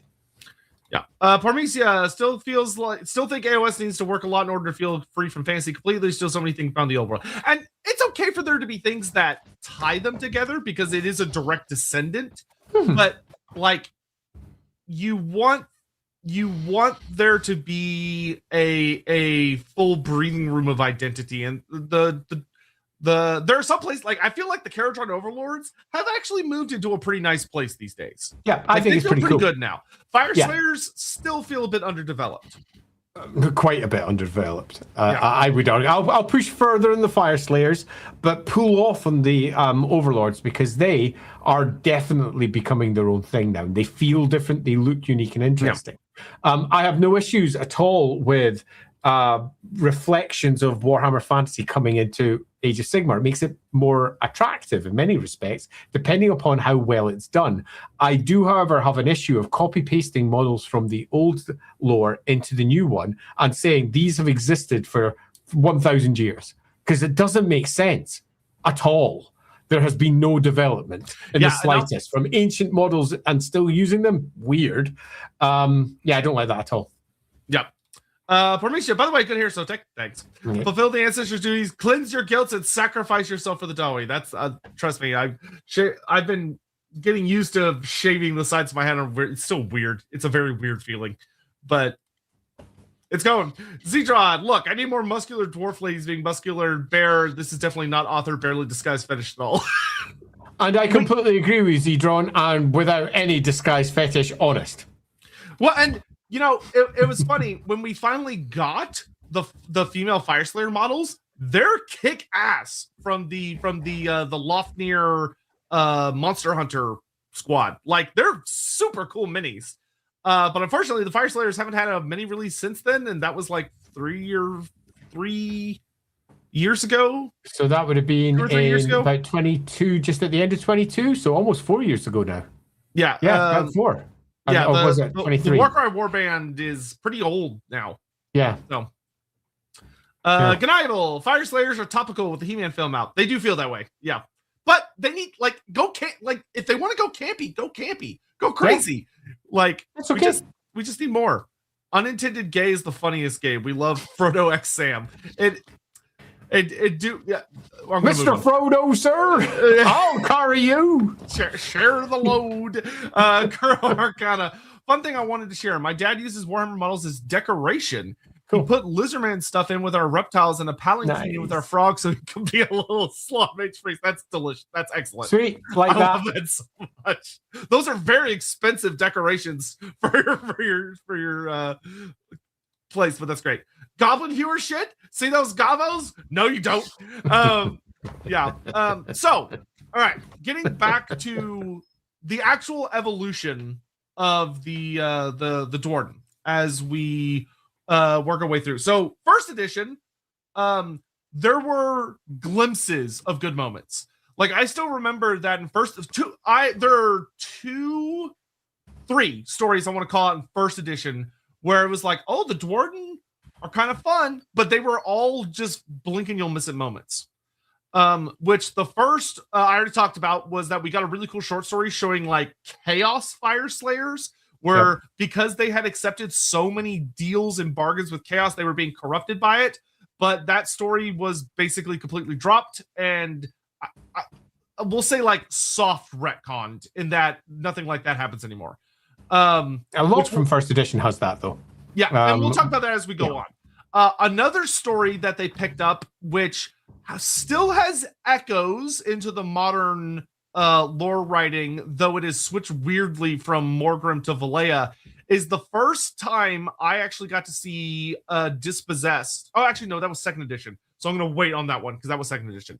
But in first edition, the biggest thing for the Fire Slayers, the one super cool moment that they got was their big moment in the Rome Gate War Saga, where the Rome Gate War Saga was huge. It's actually quite a lot of books, like just the Black Library books alone. I believe there's somewhere between like 8 and 12 Black Library books, and some of them are like huge. Some of them are quite on the smaller side, but a lot of them are big. And you had like all the campaign books, which it was a 4-part or 5-part, it might have been 5 parts, a 5-part campaign series. And the Fire Slayers got to have some really fucking cool moments, but it didn't reflect into their tabletop experience or their miniature design at all.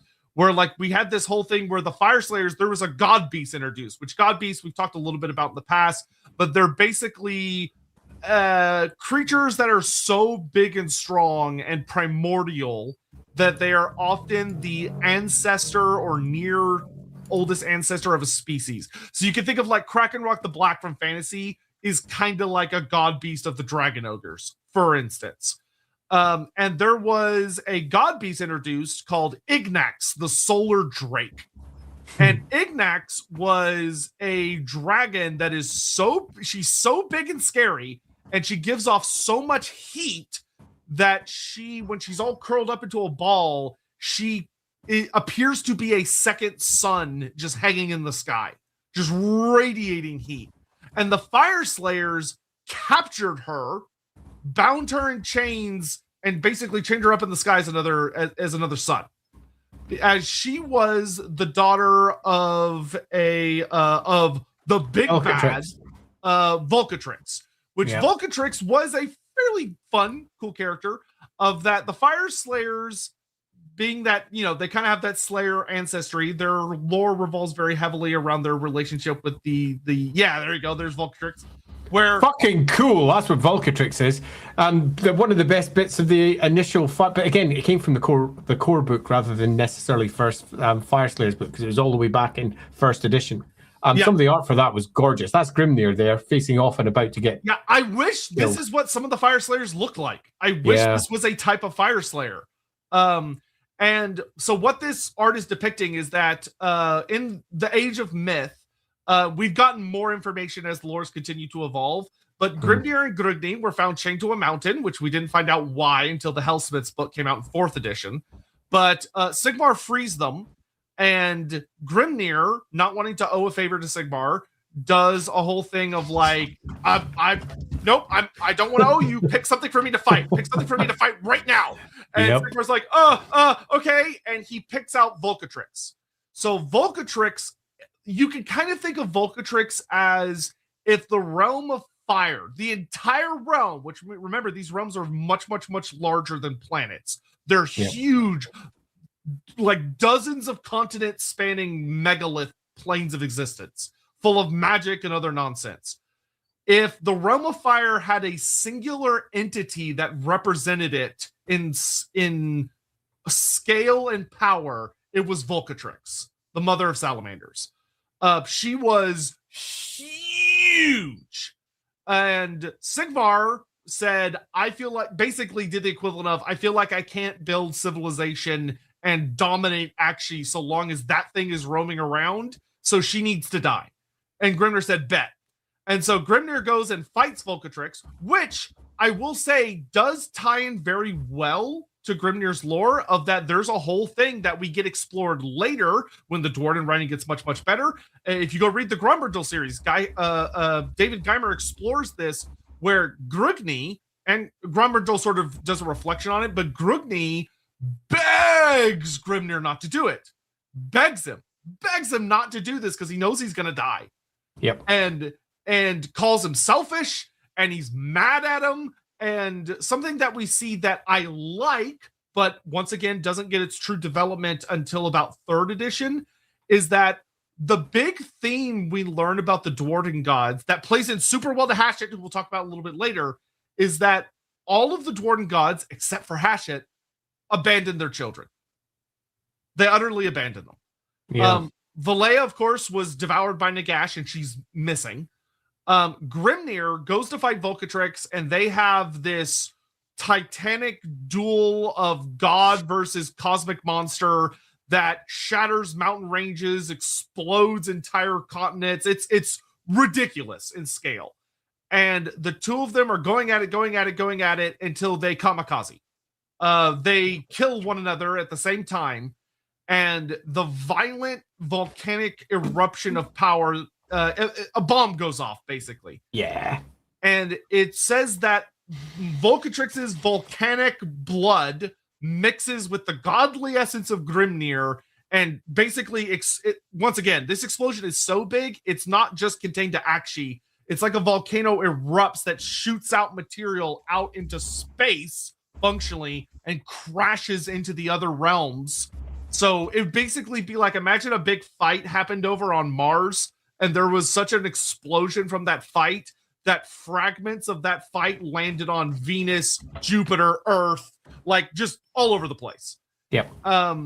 And those forces interweaving basically bind together Grimnir and Volcatrix and their children for the rest of time, which is why the Fire Slayers have a familial relationship with the salamanders. Like, the Fire Slayers genuinely adore them and take care of them and raise their young and protect their eggs. They do hunt some of them, and especially like the really big scary ones, but for the most part they have like a fairly amicable relationship because they were bound together through this blood pact almost, which is cool. Like, that's a fun bit of little storytelling. I think the only thing that I'd add to that, just to make sure that we do cover everything Fire Slayer-esque, is that this explosion, which is realm-shatteringly huge, is also where Urgold, which is a core component of everything that the Fire Slayers do, is created. The Fire Slayers are after, remember, they're mercenaries, they're after Urgold all the time because that's what they use to effectively gain access to Grimnir. Hammer that shit into themselves. Roar! Because of course, because it's Warhammer, there's an end times prophecy which is the Fire Slayers believe that if they can find all of the gold, which is gold that has Grimnir's essence contained within it, and they hammer it all into their bodies and they use it up, because when they use it, it exhausts. Like, it will run out of that essence, and then the rune is dead. And then they have to put a new rune in. And they believe if they exhaust it all, it will basically allow Grimnir to recoalesce into physical existence. Which, cool, neat. And it's a nice wee thing. It works. Urgold is fun. Like, and the later, as the Fire Slayers evolved, Games Workshop, the writers took a step back and they went, you know what? Let's make them actual dwarfs instead of something completely alien that just looks like a dwarf. And they changed it to where, yeah, they are vaguely mercenary-like, but there are factions, they won't work with chaos. They no longer do. In second edition, they changed it to there was a singular lodge that was kind of okay with working with chaos. And then in third edition, they turned right around and said, you know what? No, that none of them do. They refuse to work with chaos. Chaos tried to wipe them out during the Age of Chaos. It is like their ancient enemy, and you can't trust chaos. But I mean, they still leave it open of that there are individual magma holds that might still work with, might still accept payment from a chaos faction if they sense Urgold amongst the payment. But the Fire Slayers lore continued to develop of the reason they want payment in gold is because they can sense Urgold amongst the gold and they're looking for it. So you can come to them with a giant hoard of gold and they don't actually give a shit about the actual gold. They're looking for basically the sacred god gold, but only they can sense it. But as their lore continued to develop, they became a much more honorable folk. They cared about oaths all of a sudden again. Oaths became a very significant part of their culture. They became much more about performing sticking to that traditional dwarven style of that they go through they're very ritualistic, very ceremonial, they hang on to enemies for crazy long periods of time, and they will like go after people who have wronged them in the past. They took a lot of the vengeance aspects of Warhammer Fantasy Dwarves and adopted that when that was not there in first edition. That was something they evolved into. I agree hard, because if you take a look at what they started as, which was, we're mercenary guys who are only interested in our gold, and we'll take it from whoever gives it to us. You know, fuck honor, fuck being a dwarf, fuck everything that has been built up before about what the Dawi were back in Warhammer Fantasy. And as the editions have developed, they've gone, you know what? No, because they're still attached to their old gods. They're still attached to what they were. So we're just rewriting this. And they did. And they brought out the core essence of what they were deciding Grimnir was.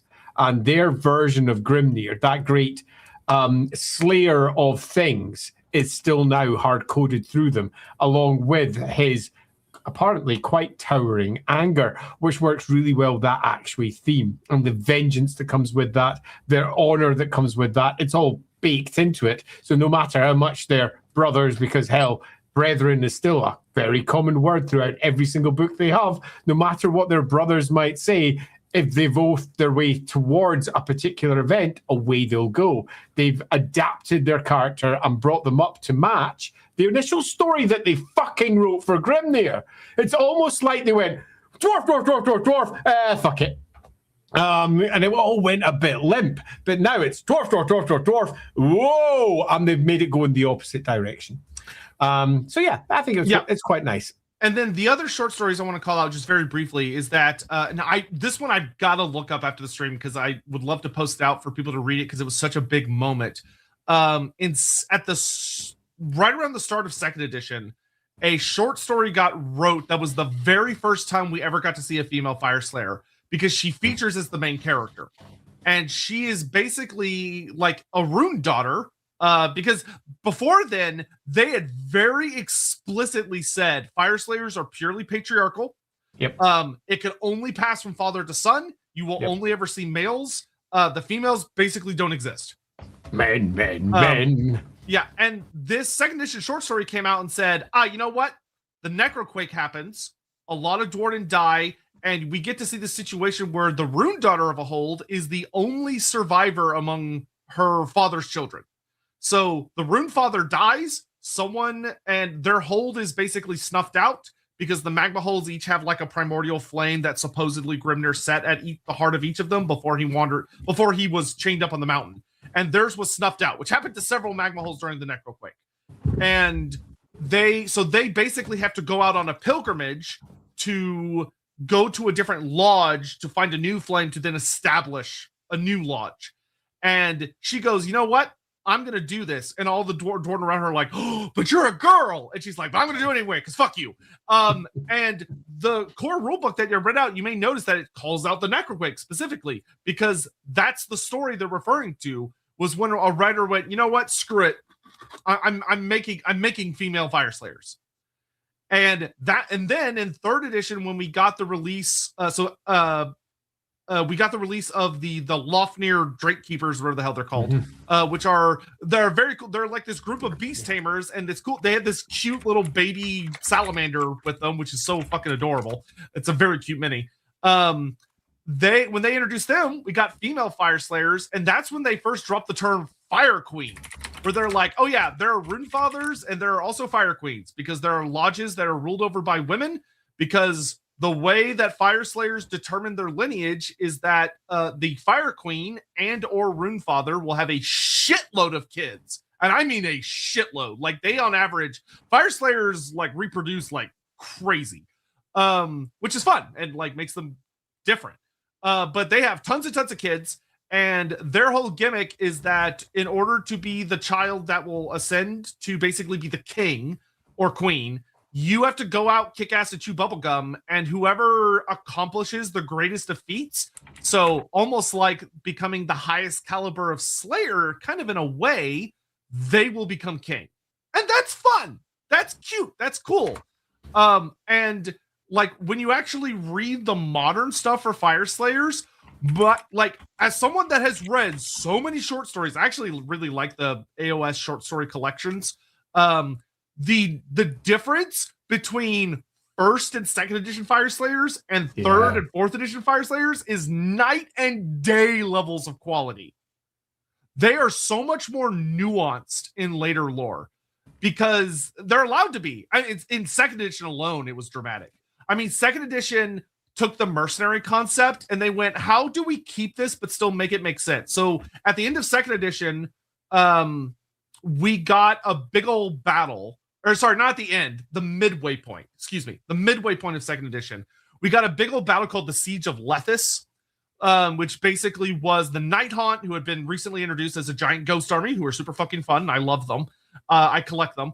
They were attacking the city called Lethis, and Lethis hired some Fire Slayers, mercenaries, to help them defend the city, alongside the Stormcast Eternals and the like regular humans.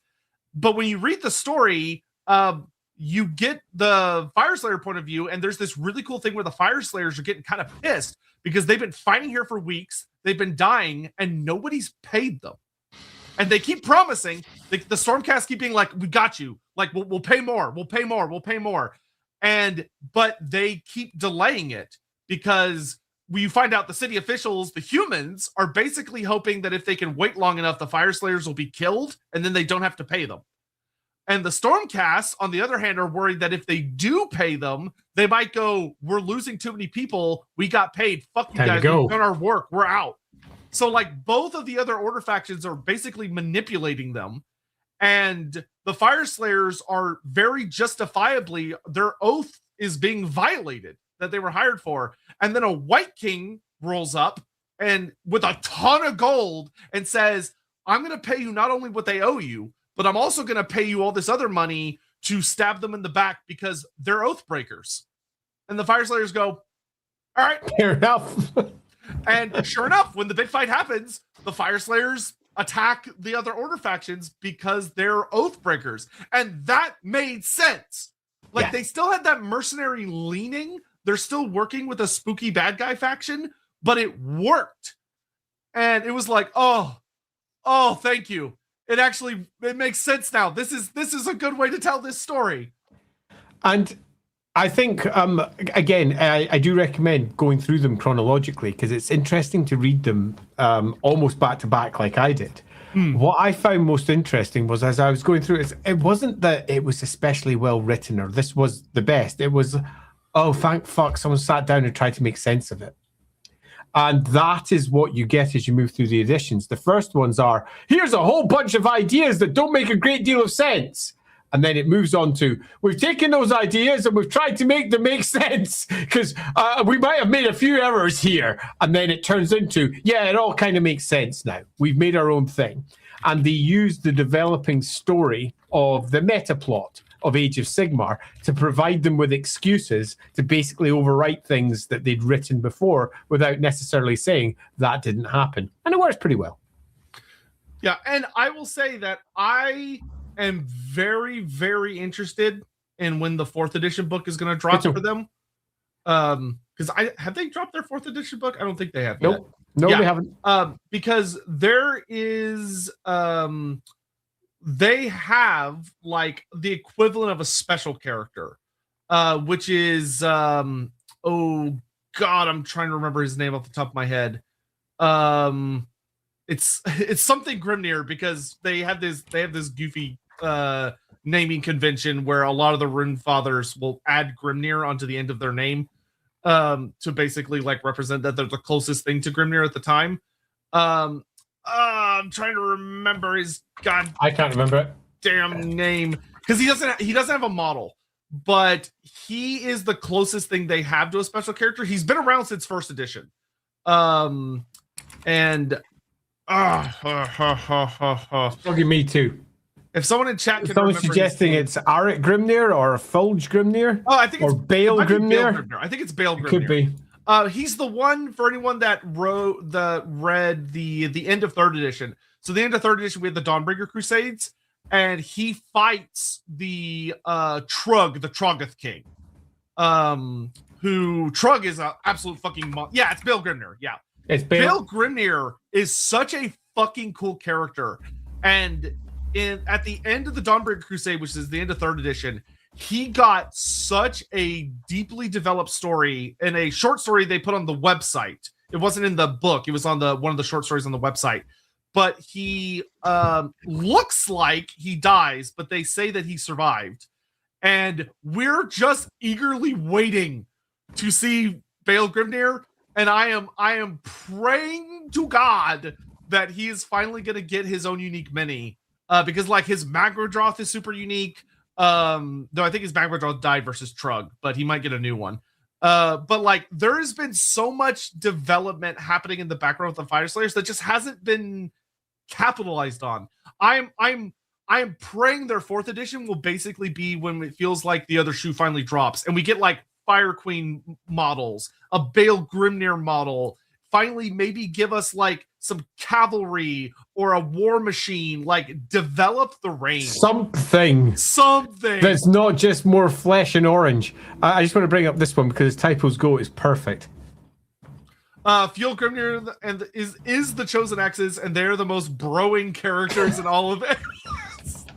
Ashenden, that was just the best Typo ever because of course you fixed yourself afterwards. Boring, but I think I preferred the broing. yeah. Fuel Grimnir and the Chosen Axes from Underworlds were very not super interesting. So, all right, we're gonna dive back into some Super Chat stuff, and then we're gonna pivot our conversation to talk about some Caradron. Because there's a lot to say about the Caradron. So the Fire Slayers, the best thing you can say about them is they really feel like they are on the cusp of being fully realized, and I hope that's the case. Yeah, I think I agree. By the time I'd reached the end of the 3rd edition version of them, because there's obviously not a 4th edition yet, I sort of don't hate them anymore. Because when I encountered them first time around, I really didn't like them. I was like, no, there's a lot of cool stories in here. They're attempting to build up the relationships that they have with other factions. They're attempting to build stories that are unique to them. And they're attempting to break out of what turned into a gigantic, muscular, interesting set of choices, which left us with an entirely dull faction to both paint and play. And it looked much more interesting, but it still wasn't there yet. I think that it might be relatively soon. Yep. Singemeister, hear me out. Fireslayer, Dracotars. Honestly, yeah. I mean, the whole thing with the blood of the whole thing with the blood of Volcatrix mixing with Grimnir's divine essence. If they want to have it where there's like kind of weird hybrids that exist out there, sure. Crazy. I mean, definitely when you look back at, say, for example, how the Chaos Dwarves were handled by Forge World back in the day with all their crazy magma bollocks. There's all kinds of things you could pull out. That's not the same. But in some respects, might make you go, oh, wait a minute, there might be something about dwarfs that brings this out. There's all manner of cool shit you could have that's related to fire, that's related to heat, that's related to passion, that's related to all the crazy creatures that literally thrum with Grimnir's essence throughout the entire realm of Actuary. Why aren't we getting more of that and not just an entire flesh wall of giant meaty men being meaty and men? It would be nice to have something a bit more interesting in the faction as a whole. Yeah, one of the things I'm really, really hoping to see in 4th Ed as well is there are a lot of deep parallels between the Hellsmiths of Hashut and the Fireslayers, and that they're both very fire-focused Duardin.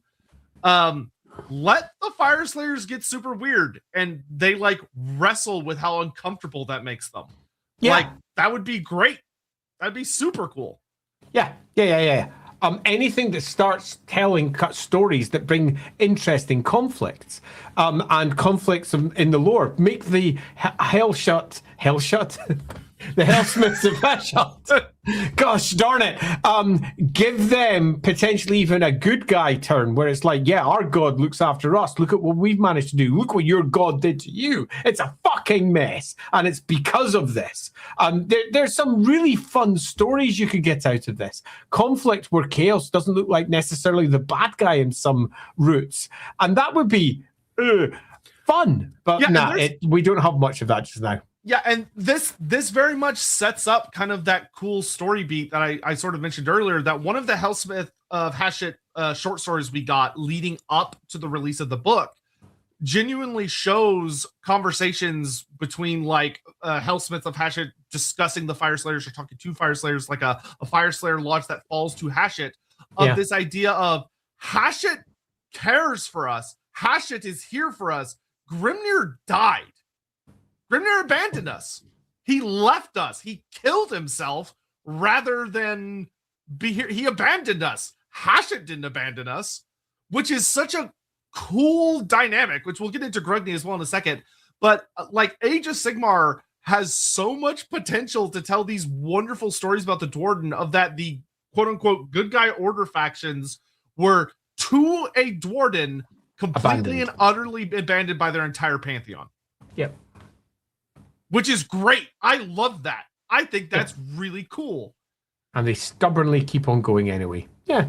Zero Taimu, thank you for the 6 months. Is killing Volcatrix a colonialism for Sigmar? Unironically, yes, it is. Sigmar does a lot of colonialism shit in the Age of Myth.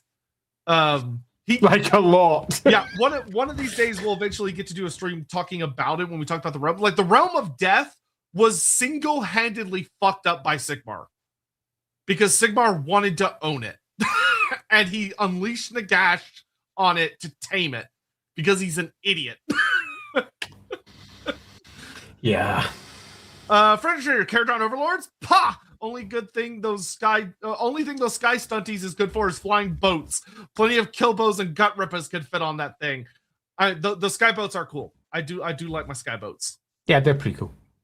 Jonathan Scott, me. Hey, Games Workshop, can we have dwarfs? Games Workshop, no, honey, we have dwarfs at home. Gesture said Duardin.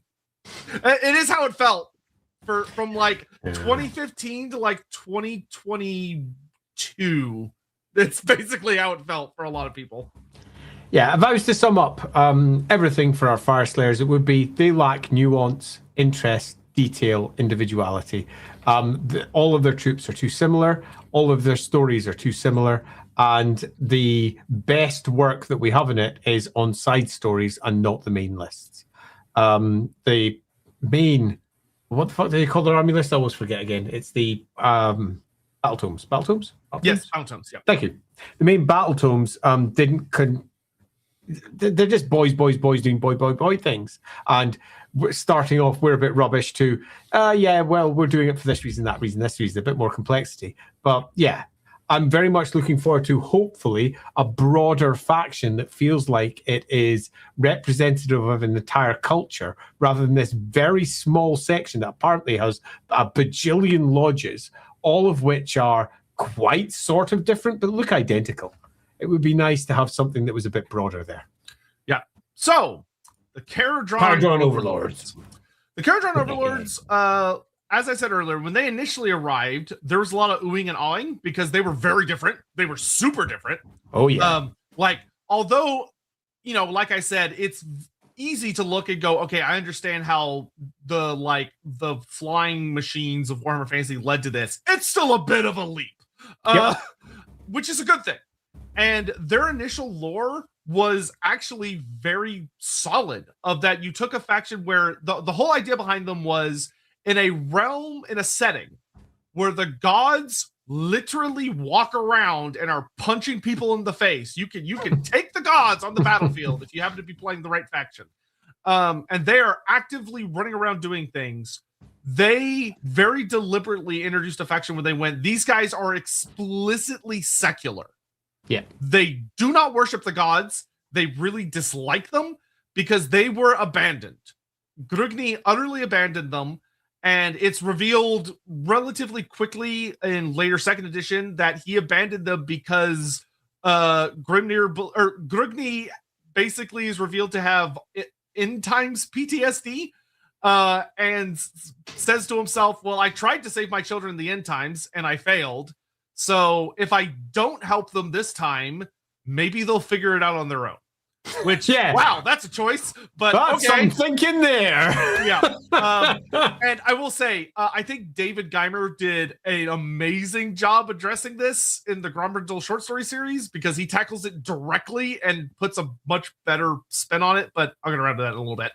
But the Caradron are basically introduced as they were the classic dwarves of the Khazalid Empire, who, when chaos came and they're being sieged and everything, and realizing that they're going to die if they don't get the fuck out of here, they abandoned tradition, which is a very core idea for them, is they are not a traditionalist faction.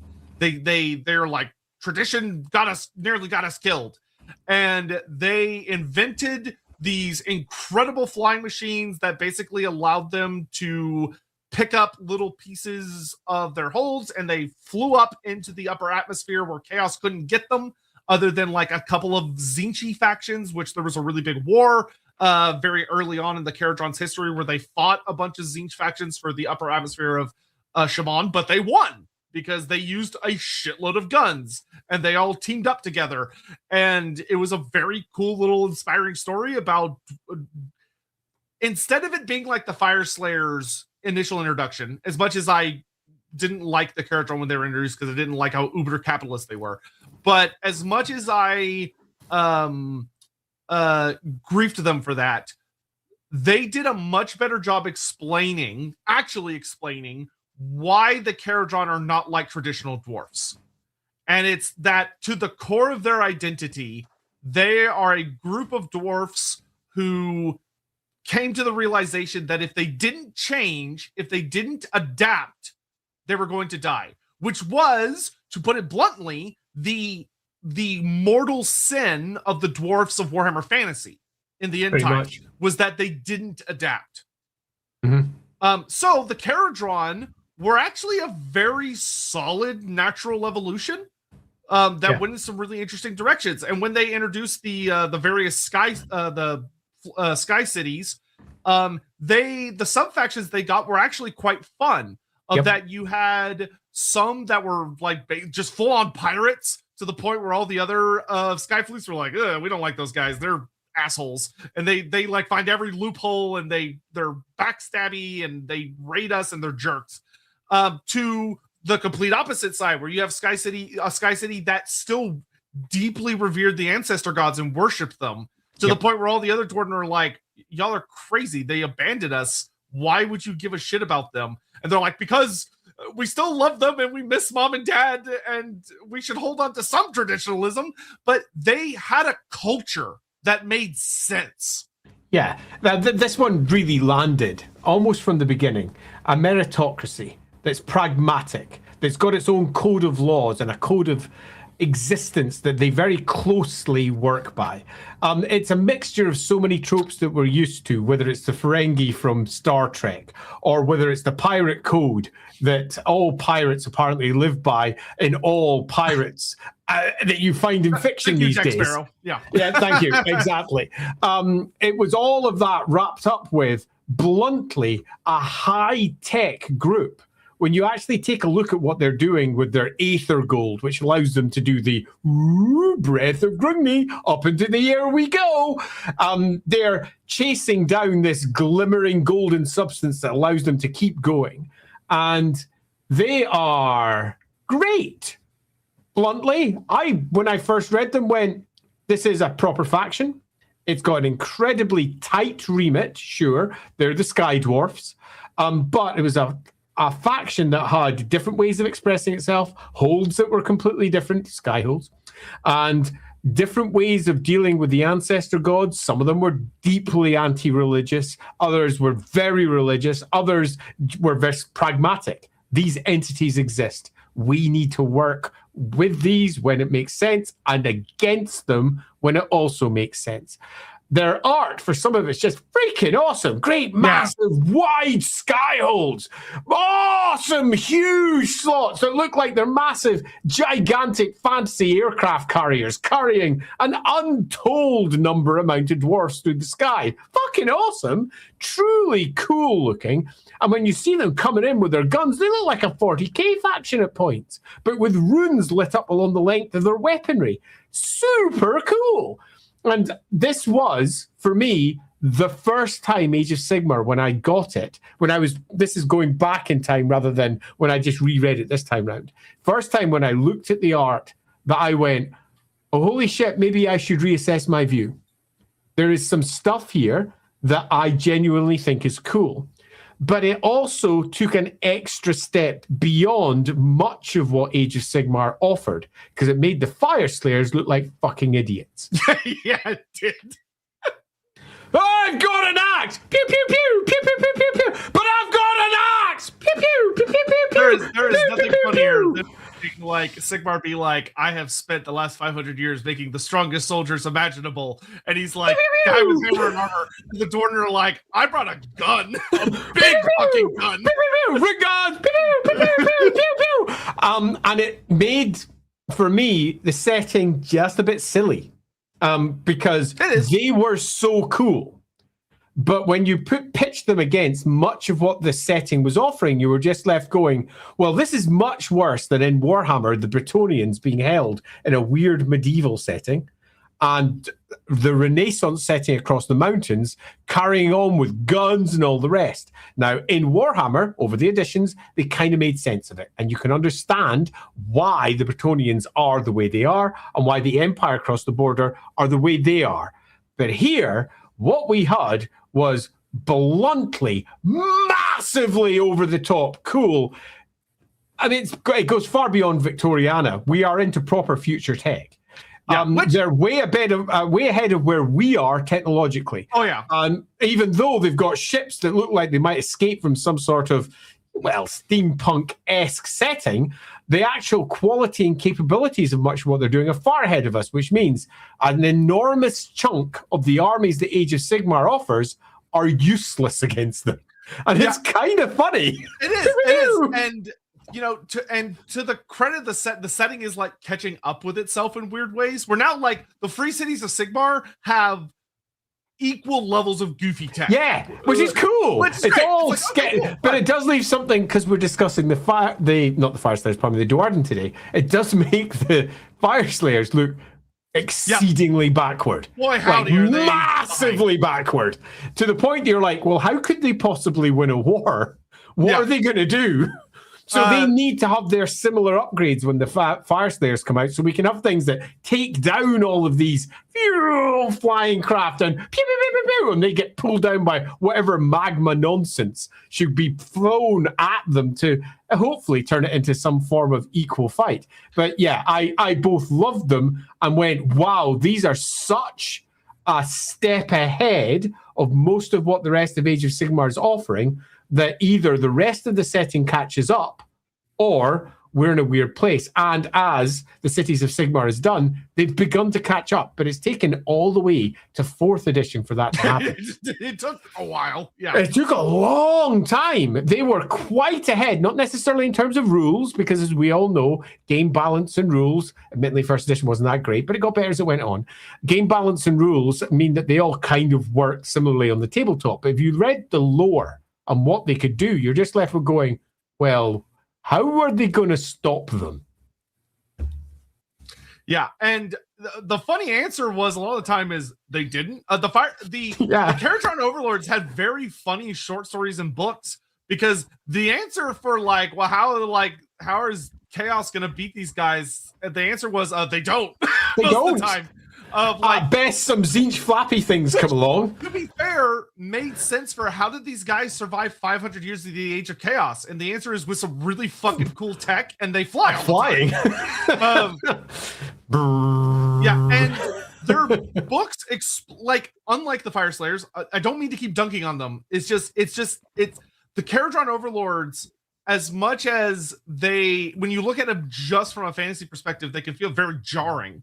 When you're actually reading them in AoS, they brought so much to this. They bring so much to the setting of that. You have this faction that made so much sense of that. It's like, oh, the Fire Slayers just randomly kind of pop out of the ground during 1st edition, and they're like, oh, you guys are still alive. Cool, I guess. Whereas, like the Caradron Overlords waited until the end of 1st edition, where they see Chaos getting pushed back.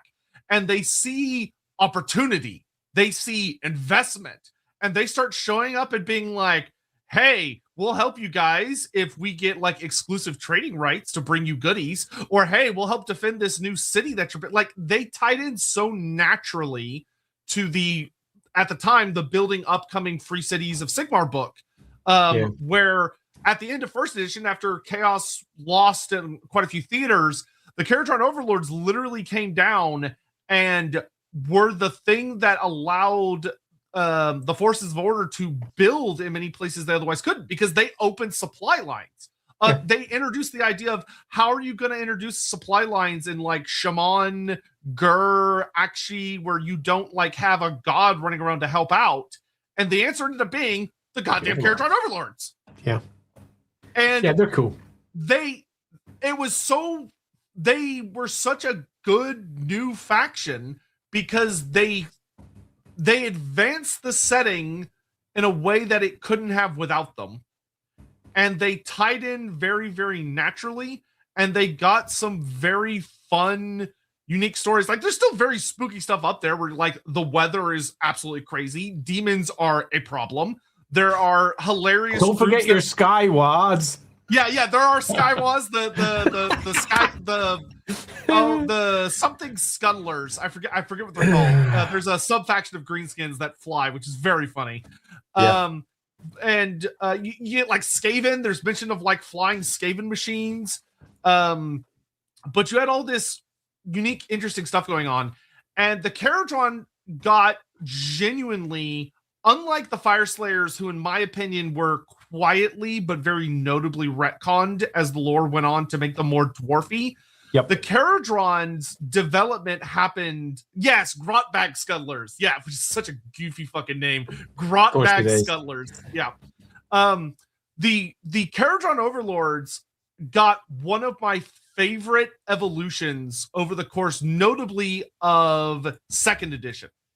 So they got introduced at the end of 1st edition, and when we first get them, they're order, but they're very mercenary. Mercenary. Yeah. They'll help you so long as it is in their interest.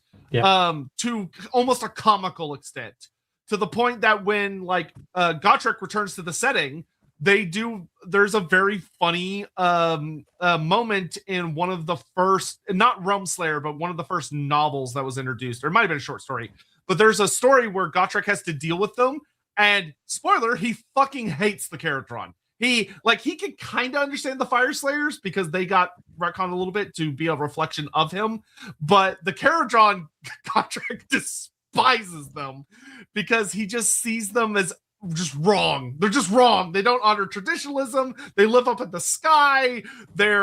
He sees them as backstabbing weevils that will do anything so long as it helps their bottom line. And he just thinks they're the worst. And it's genuinely very, very funny. Now, he ends up actually coming to like a Caradron he meets later, who's a very old Caradron, during the book Grot Slayer. So if you're interested in seeing when the Caradron, because they're actually evolving over that edition, when Gotrek finally actually meets some Caradron that he really, really likes, because he comes to understand them and their understanding of the code as seeing how they navigate oaths and grudges and promises in very, very clever, clean ways. But the important thing is, in second edition, the Caradron were very much they're off doing stuff, and they are helpful sometimes, not helpful other times, but they don't go as crazy as the Fire Slayers. Like, they don't work for chaos. They didn't throw the baby out with the bathwater when making them mercenaries. But we get up to Broken Realms, and in Broken Realms, there's a big development of that. There's all the Necroquake caused the Ether Storm, or the Grugni's Breath, which is the etheric metal-like material that's up in the atmosphere that they use to power their machines, which is like a lighter than air magical fuel source. And they're zipping around getting all this stuff, and they're so busy being just woohoo, we're capitalists, that they're completely ignoring that shit's going down on the surface. And we have the Grombrindal story, which builds up to Grombrindal starts sort of moving his way into their culture, and David Geimer writes some really cool stories about him talking to the Caradron and pointing out that they're not as anti-traditionalist as they like to think they are, and that a lot of what they see is what makes them they're like, we're not like Duardin, we're not like those stupid dispossessed, we're not like the Fire Slayers. It's like, actually you are. Your pride is not letting you see it, which is a fun angle. But we get this build up to the Caradron. Some of them realize that shit's going down on the realms. So we're heading towards the start of third edition. The gods are fighting. Kragnos has returned. Nagash has been killed by Teclis. Things are getting messy.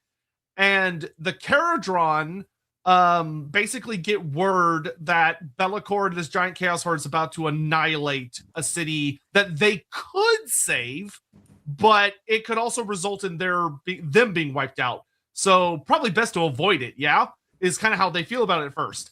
And then they basically call a big meeting, and Grugni returns. And we get this dramatic moment where Grugni, he's in disguise as just like a regular Caradron. Grugni gives this big speech where he basically appeals to their honor, but in a way that they can understand. Like in the way that you would appeal to like the merchant guilds of Warhammer Fantasy or the runesmiths, like these like very guild-like cultures. Which the Caradron very much break down into a guild culture where you have like the Endrin riggers and the ether chemists, which ether chemistry is such a fucking cool concept too. The dwarfs that understand magic purely through scientific means and how to manipulate it. Very fucking cool guys. But he gives this whole big speech, and they go, oh shit, he's right. And they hold like a big vote because they're a meritocracy, and they can't just like, no one is king. There is no king. Every Sky City determines its own fate. But they have this whole big discussion, and they decide to show up and save the day, which was one of the best parts of all of Broken Realms. Is Be'lakor about to get his big win. He's already perma-killed a really important big Stormcast Eternal character. He's beating the shit out of another big Stormcast Eternal character. The city is doomed. Everyone is about to die. There's uncounted demons of all 4 gods, greater demons, everything's swarming over this city. Very Warhammer Fantasy.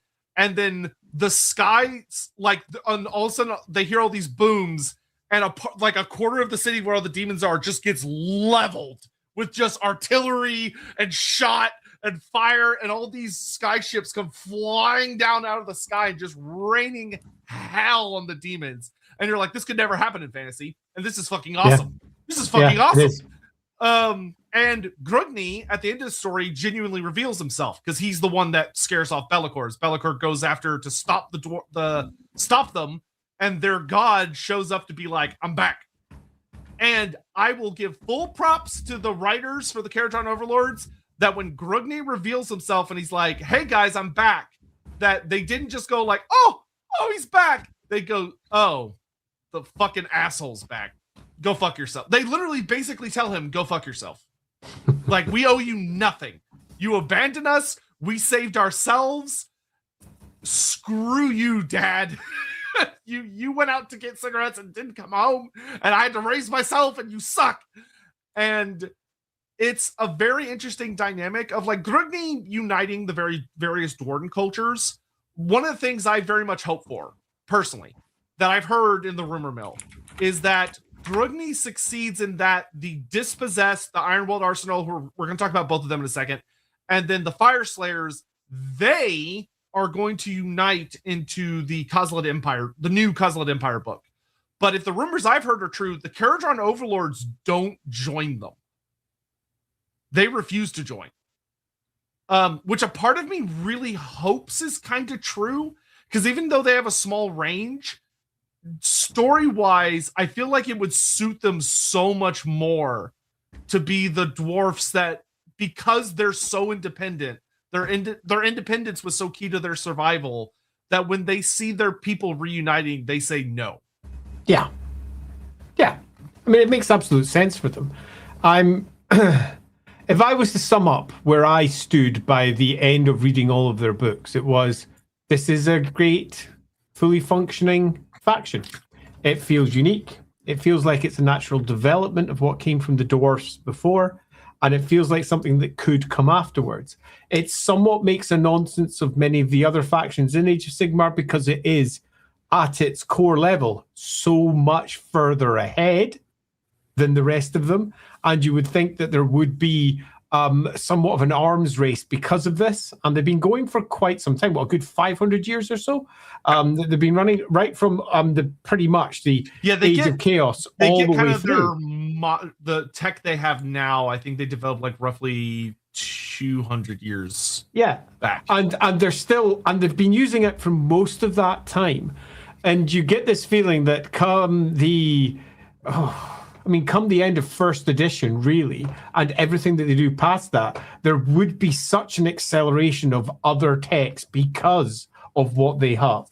Age of Sigmar, as is often the case with Warhammer settings in general, doesn't really make a lot of sense if you look too deeply into it, but it could do. Yeah, there's a perfect example of this. So one of the things I told Andy when we were getting ready for this, I was like, Andy, just read these Rombadil short stories because they're goated. But yes, the Caradron one literally addresses this, because the whole point of the book is that they found a new tech. Is that like of that short story is they've stolen something from Marathi, when they're like, this is going to change everything. This is going to be like a new fuel source. This is going to change everything. And I was like, oh! And then their 4th edition book came out. We were like, oh. All right. All right, I guess. God damn it. Still waiting on whatever that tech was to manifest. Yeah, it's too fast. Because Andy's right. They should have had like new units introduced that wield some kind of crazy new bullshit. And that would have been awesome. And I also think speaks to the heart of what makes Age of Sigmar as a setting just lovely. It's dynamic. It feels like it's moving. It feels like the story and the meta plot is progressing. So it doesn't feel like such an egregious money-grabbing attempt to make the most they can out of their customers when the new edition comes, because as each new edition comes, there has been legitimate change. And it feels like with each new edition, something is changing. Yep. And they didn't here, which was a bit of a shame. Yeah, Ashton did. Yeah, the Caradron Overlords did get one very hilarious tech upgrade between first and second edition. After the Necroquake, when all the endless spells are introduced, there is a very, very funny advancement in the Caradron tech where they figure out how to harness endless spells. And the way it works, which I will always love because it's so fucking silly, is they basically develop Pokeballs. They're literally Pokeballs where they catch an endless spell, and then when you show up on the tabletop, you go, purple sun, and you would throw a purple sun on the field. The Ether Chemists made that advancement where they could capture spells and basically contain them in a device and then unleash them on the enemies. And in second edition, I will say, it made Caradron Overlords one of the best factions in the game, and everyone fucking hated them. Yeah, it was literally called Spell in a Bottle. The Spell in a Bottle item made the Caradron incredibly competitive, and everyone fucking hated their guts because they were able to take endless spells that like other factions couldn't. And they could even take endless spells that were from specific army books. So the most popular one was a Caradron Overplayer would show up, and his endless spell would be the Warp Lightning Vortex from the Skaven army book. And he'd throw a Warp Lightning Vortex at you, and you were just fucked. Like, it was so... Everyone hated that item. That item was so obnoxious. But it was very, very funny. Anyway, let's grab a couple little Super Chat stuff that came in. And then... but yeah, Caradron Overlords, they feel like what Duardin should be.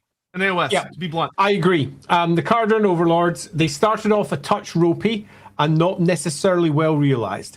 But it did not take much to push them just a little bit and make them feel like a full, unique faction that represented what Age of Sigmar offered rather than what Warhammer Fantasy offered and then tweaked a little bit. It felt pretty unique, pretty functional as a whole society, which the Fyreslayers just don't. The miniatures were interesting and exciting. They could be painted in lots of different ways. The factions made sense. The different ways of expressing themselves, both with their religion and just with their society, the code, the capitalism that runs through them, their desperate desire to go pick up that Aether Gold, the breath of Grungni from the air, so that everything can stay up. It gave them a core sense of conflict in that if others could try and keep that away from them, then a lot of their primary advantages would be lost, which is potential stories that can be told later, as in all of their cities and their nonsense is staying up will come down if they don't continue to farm. I will note, they also gave us one of the coolest kind of new versions of dwarf stories, where a lot of for the books they've written about the Duardin. I mean, you have characters like Drecky Flint, who's fucking hilarious and awesome, where you have a number of Caradron stories where you just get to follow a single vessel and like the little missions they go out on and how they try and make money and like what goes wrong, and those are super fun. But they're the way Chaos interacts with the Caradron Overlords is completely unique, because with like the Fyreslayers, it's the classic story we've seen told a gajillion times, where there's an impenetrable hold and someone finds a way into the impenetrable hold either through a portal or they break down the front gate and then they get overwhelmed and they die, or they don't and they live. And that's it. It's the same version, the same story told 1,000 times. The Caradron Overlord stories have been fascinating for me because their stories, I've read like the 3 major ones that I've read. There's one where because all the ether metal has drifted away, they're trying to secure rights to new amounts because they're running out, and they're coming with the like horrifying realization that their stores are running low enough that they might have to land, or if they can't land safely, crash to the ground. And so they have to like figure something the fuck out. Which is a much more like political economic story, which was fun. There's another story about Chaos trying to destroy one of the sky cities, and they can't do it via a giant invasion. So it's all about a cultist plot. It's a whole plot about cultists sneaking their way into the city and trying to sabotage certain parts of it, summoning demons or corrupting and assassinating officials, which is a story we don't get about dwarves and fantasy. Yeah, agreed completely. They are just great. And if you are sitting out there going, I'm not sure if Age of Sigmar is for me, this is a good faction to take a look at and decide if it tickles any of your particular fantasy buttons. It's interesting, it's unique, it bridges over into 40k in a way that isn't egregious, and by that I mean it doesn't feel like they've just copied something from 40k and made it their own, where as much as I don't like saying it, but the good old Stormcast kind of do feel like that. They do feel like something from 40k was copy pasted into fantasy, and then they just added a bunch of new names to it. And instead of giving them guns, they gave them close combat weapons, largely. Where this feels like it is a unique faction that has come from Warhammer and is a natural evolution of what Warhammer offered, with its own unique stories, with its own unique way of expressing, and also having its own unique conflict. It is, a touch over the top in terms of what it is capable of doing on paper, but nevertheless, it's a really cool one. I think they're great. It's one of the ones that I do think that if you're sitting out there going, I'm not sure, go check out the most recent editions. We've got a 4th edition, for example, of their army. Go check it out. It's fun. It's good. Yep. Siegmeister, Root King, Underworld's Warband would be cool. So okay, we'll take a brief moment, and unfortunately, it's really just going to be a moment to discuss the Root Kings. As I know there are some fans of them. So what little you have of them. Yeah. So early on in Age of Sigmar, there was a very fun trope that the writers did. They had a lot of fun with. I have mixed feelings about it. Sometimes it worked out. Which is that notably during the Realm Wars, so the Realm Gate Wars, they would release these big campaign books. And the big thing they did in the Realm War campaign books is you'd get a book and it would have a ton of stories in it, like a big overarching campaign that you're following. And then just like the End Times, in the latter half of the book, you would have a bunch of scenarios that followed what happened in that book, and you could play through it yourself. And one of the things they did was, because there were so few factions at the time, because it was you just played with your fantasy minis, but like officially released factions, there was only like 4. Like there was barely any factions. So what they did was that in these books, for every scenario book, they would be like, while you're fighting in Gyran, here are these kind of these sub-factions that showed up. And here's like a little template that here's the minis you can use to represent them. And you get these additional special rules. And this is kind of how you play them. And so this is how we got, and some of these became very, very big later. So like the Sons of Behemoth, who are now a fully fledged faction, were introduced using this method, with King Broad, who is now their big bad special character, was literally introduced as a kit bash character. They're like, take a giant and just put some bones on him, and that's King Broad, and he's got these fun little special rules. But they evolved into a completely brand new faction that's super fucking cool. I love the Sons of Behemoth. They're very, very cool. The Root Kings were very much kind of that, where they were in the Gyran campaign. There was a time where the living cities get attacked, and they show up in a couple little stories. But basically, there was a thing where they were like, okay, so there's a group of Duardin. They're dispossessed.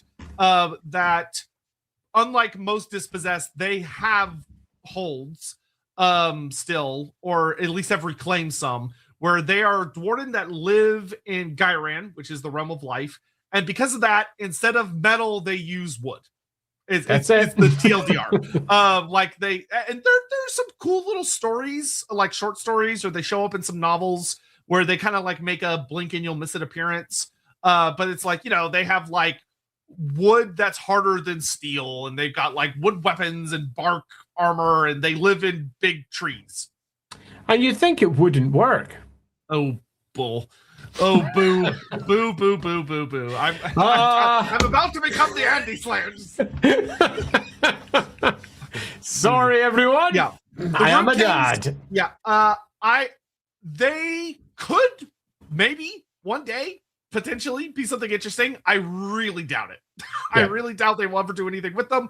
They sound like a cool kit bash idea for if you've got some dwarfs lying around, but I don't think they're really... Yeah, they're a layover from an earlier form of Age of Sigmar, where basically every realm had its own version of everything.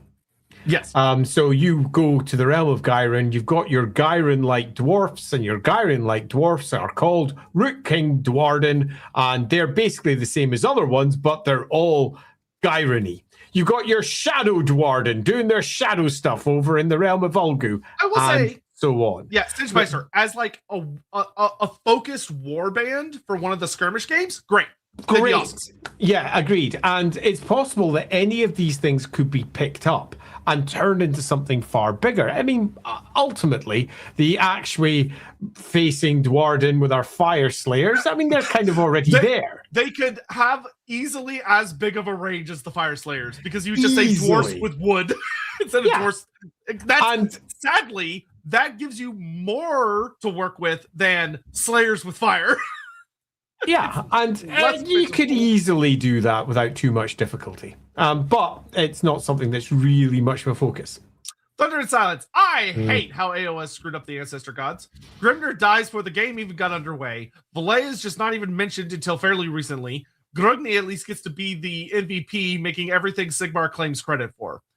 I agree. So what I will say here, I very much agree that all of the development happening in the Age of Myth sucks, because we didn't get to see any of it happen. There was no need for Grimnir to be dead before the setting even starts. They could have killed Grimnir like during the Realmgate War, and that would have been dramatic as fuck, and still given them the time to set everything up. Valea got fringed really hard, and she did not even... Valea never got picked up again until David Geimer picked her back up for the Grombrindal short stories. And because he wanted to have a really cool... once again, read it. There's a scene where you get to see... it's revealed at the end of the book that it's not actually Grombrindal at that part. It's more likely Grugni. But you get to see Grugni and Nagash actually have a discussion, and it's very well written and super fun. And Nagash is such a dick. He's such a little asshole. Does this surprise anyone? Yeah, no, it doesn't. It's what I love about him. If he wasn't a dick, I wouldn't like him nearly as much. But Valea now has been getting mentioned much more consistently since David Geimer brought her back for his little story of that. There's like a whole thing where Grombrindal's like, Grombrindal / Grugni allegedly are planning something to attack the Gash and to try and like rip Valea's soul back from death, which would be super. Like if that was the kickoff event for the Khazad Empire book, I would be so down if it was the resurrection of Valea arc. I'm in. So, Thunder and Silence, what you've struck upon here is some of the core design decisions that Age of Sigmar has taken. And right at the very beginning, Age of Sigmar took a core decision, which was we are going to take everything from Warhammer we like, and that we can turn into what we've decided we're going to make, and everything we don't like, we're killing. We're just getting rid of it. Sometimes we'll make it an epic fight. Sometimes it will happen off screen. And anything we're unsure about, we will just get rid of. And that's what happened. However, as Age of Sigmar progressed, either new writers or older writers coming back came in and went, why have you got rid of this? This is what makes Warhammer Warhammer. This is what makes these characters really shine. Can we have it back, please? And permissions were given, or new ideas were made that allowed these things to happen. And slowly but surely, the re-Warhammerization of Age of Sigmar has occurred, where all of the stuff that was stripped out is slowly but surely brought in.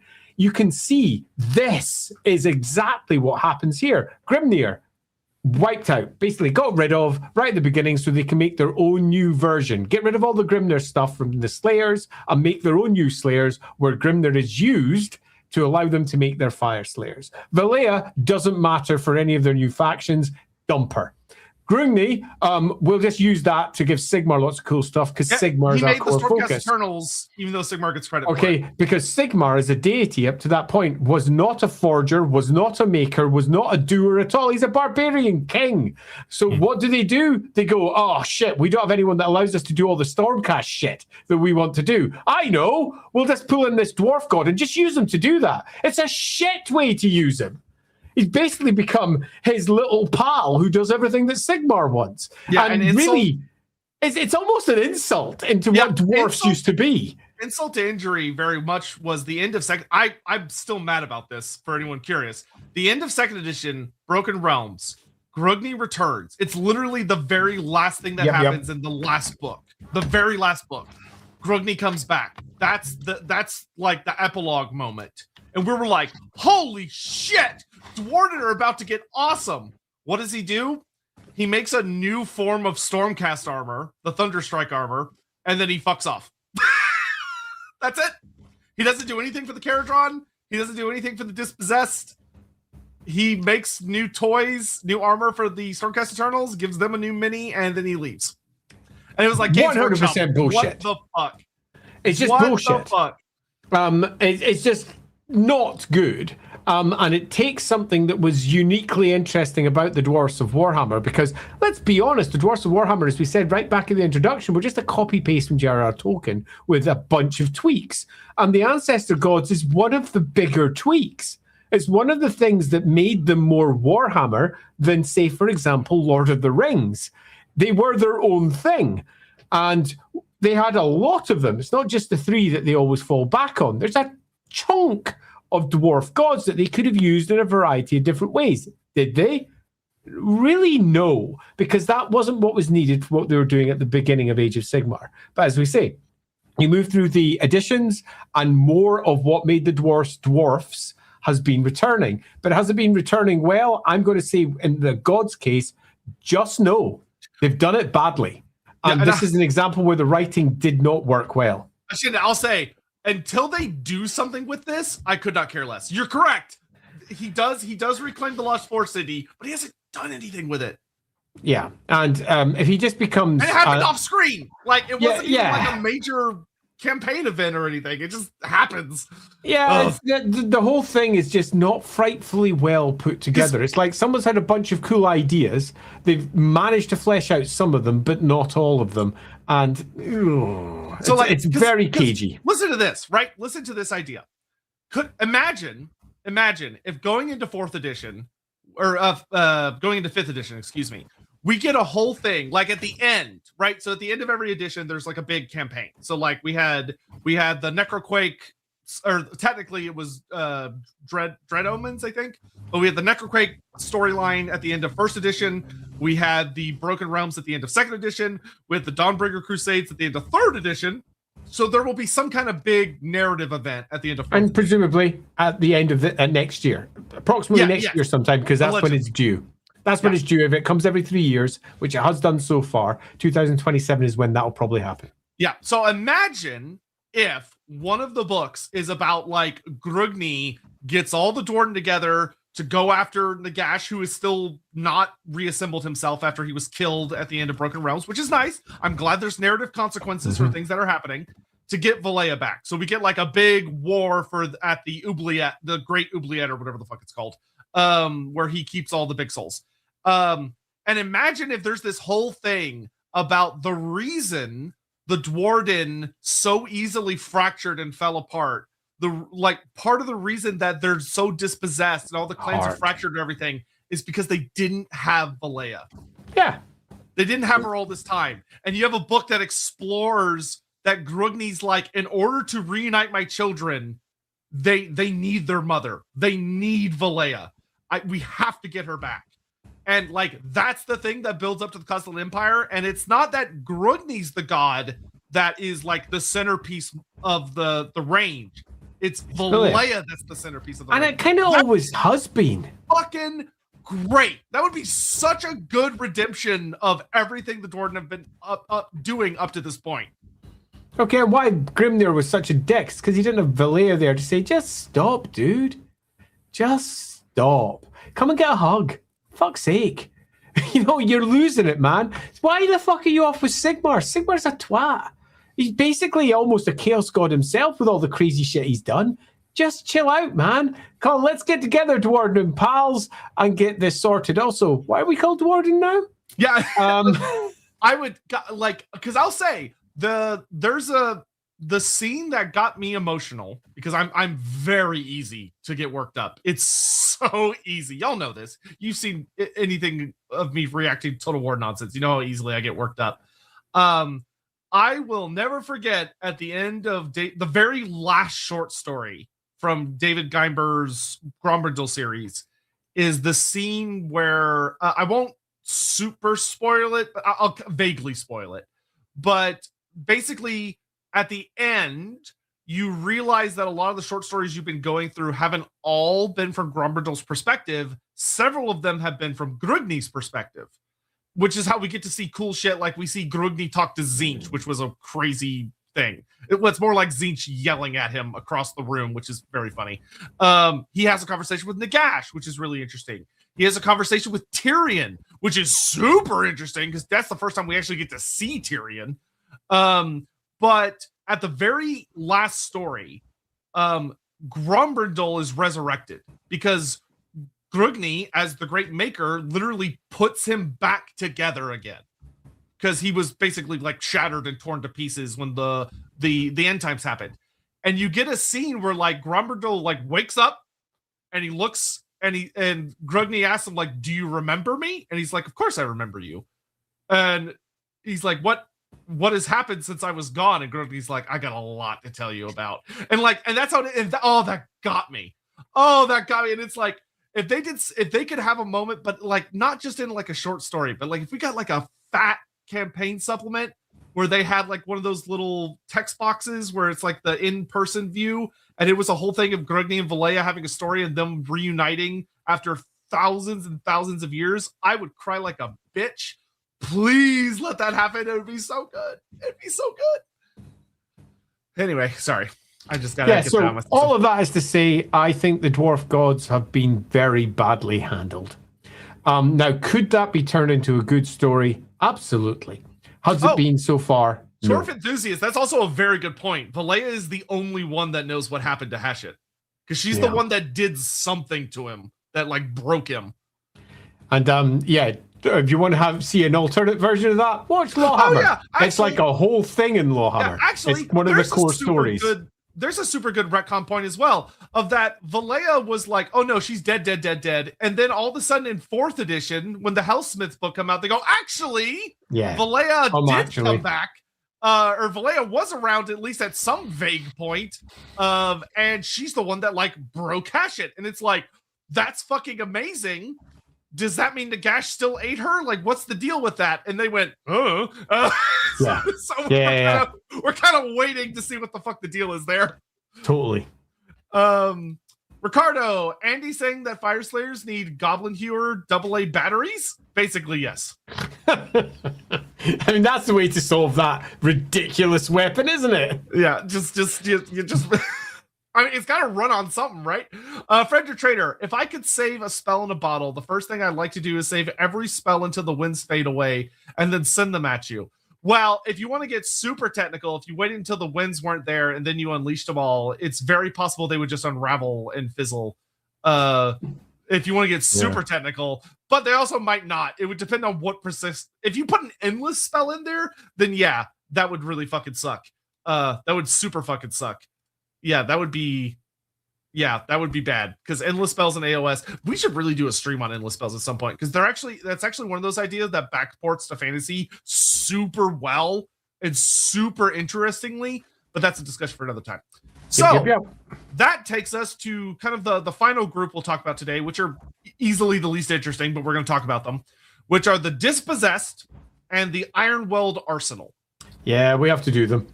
Yeah. So when talking about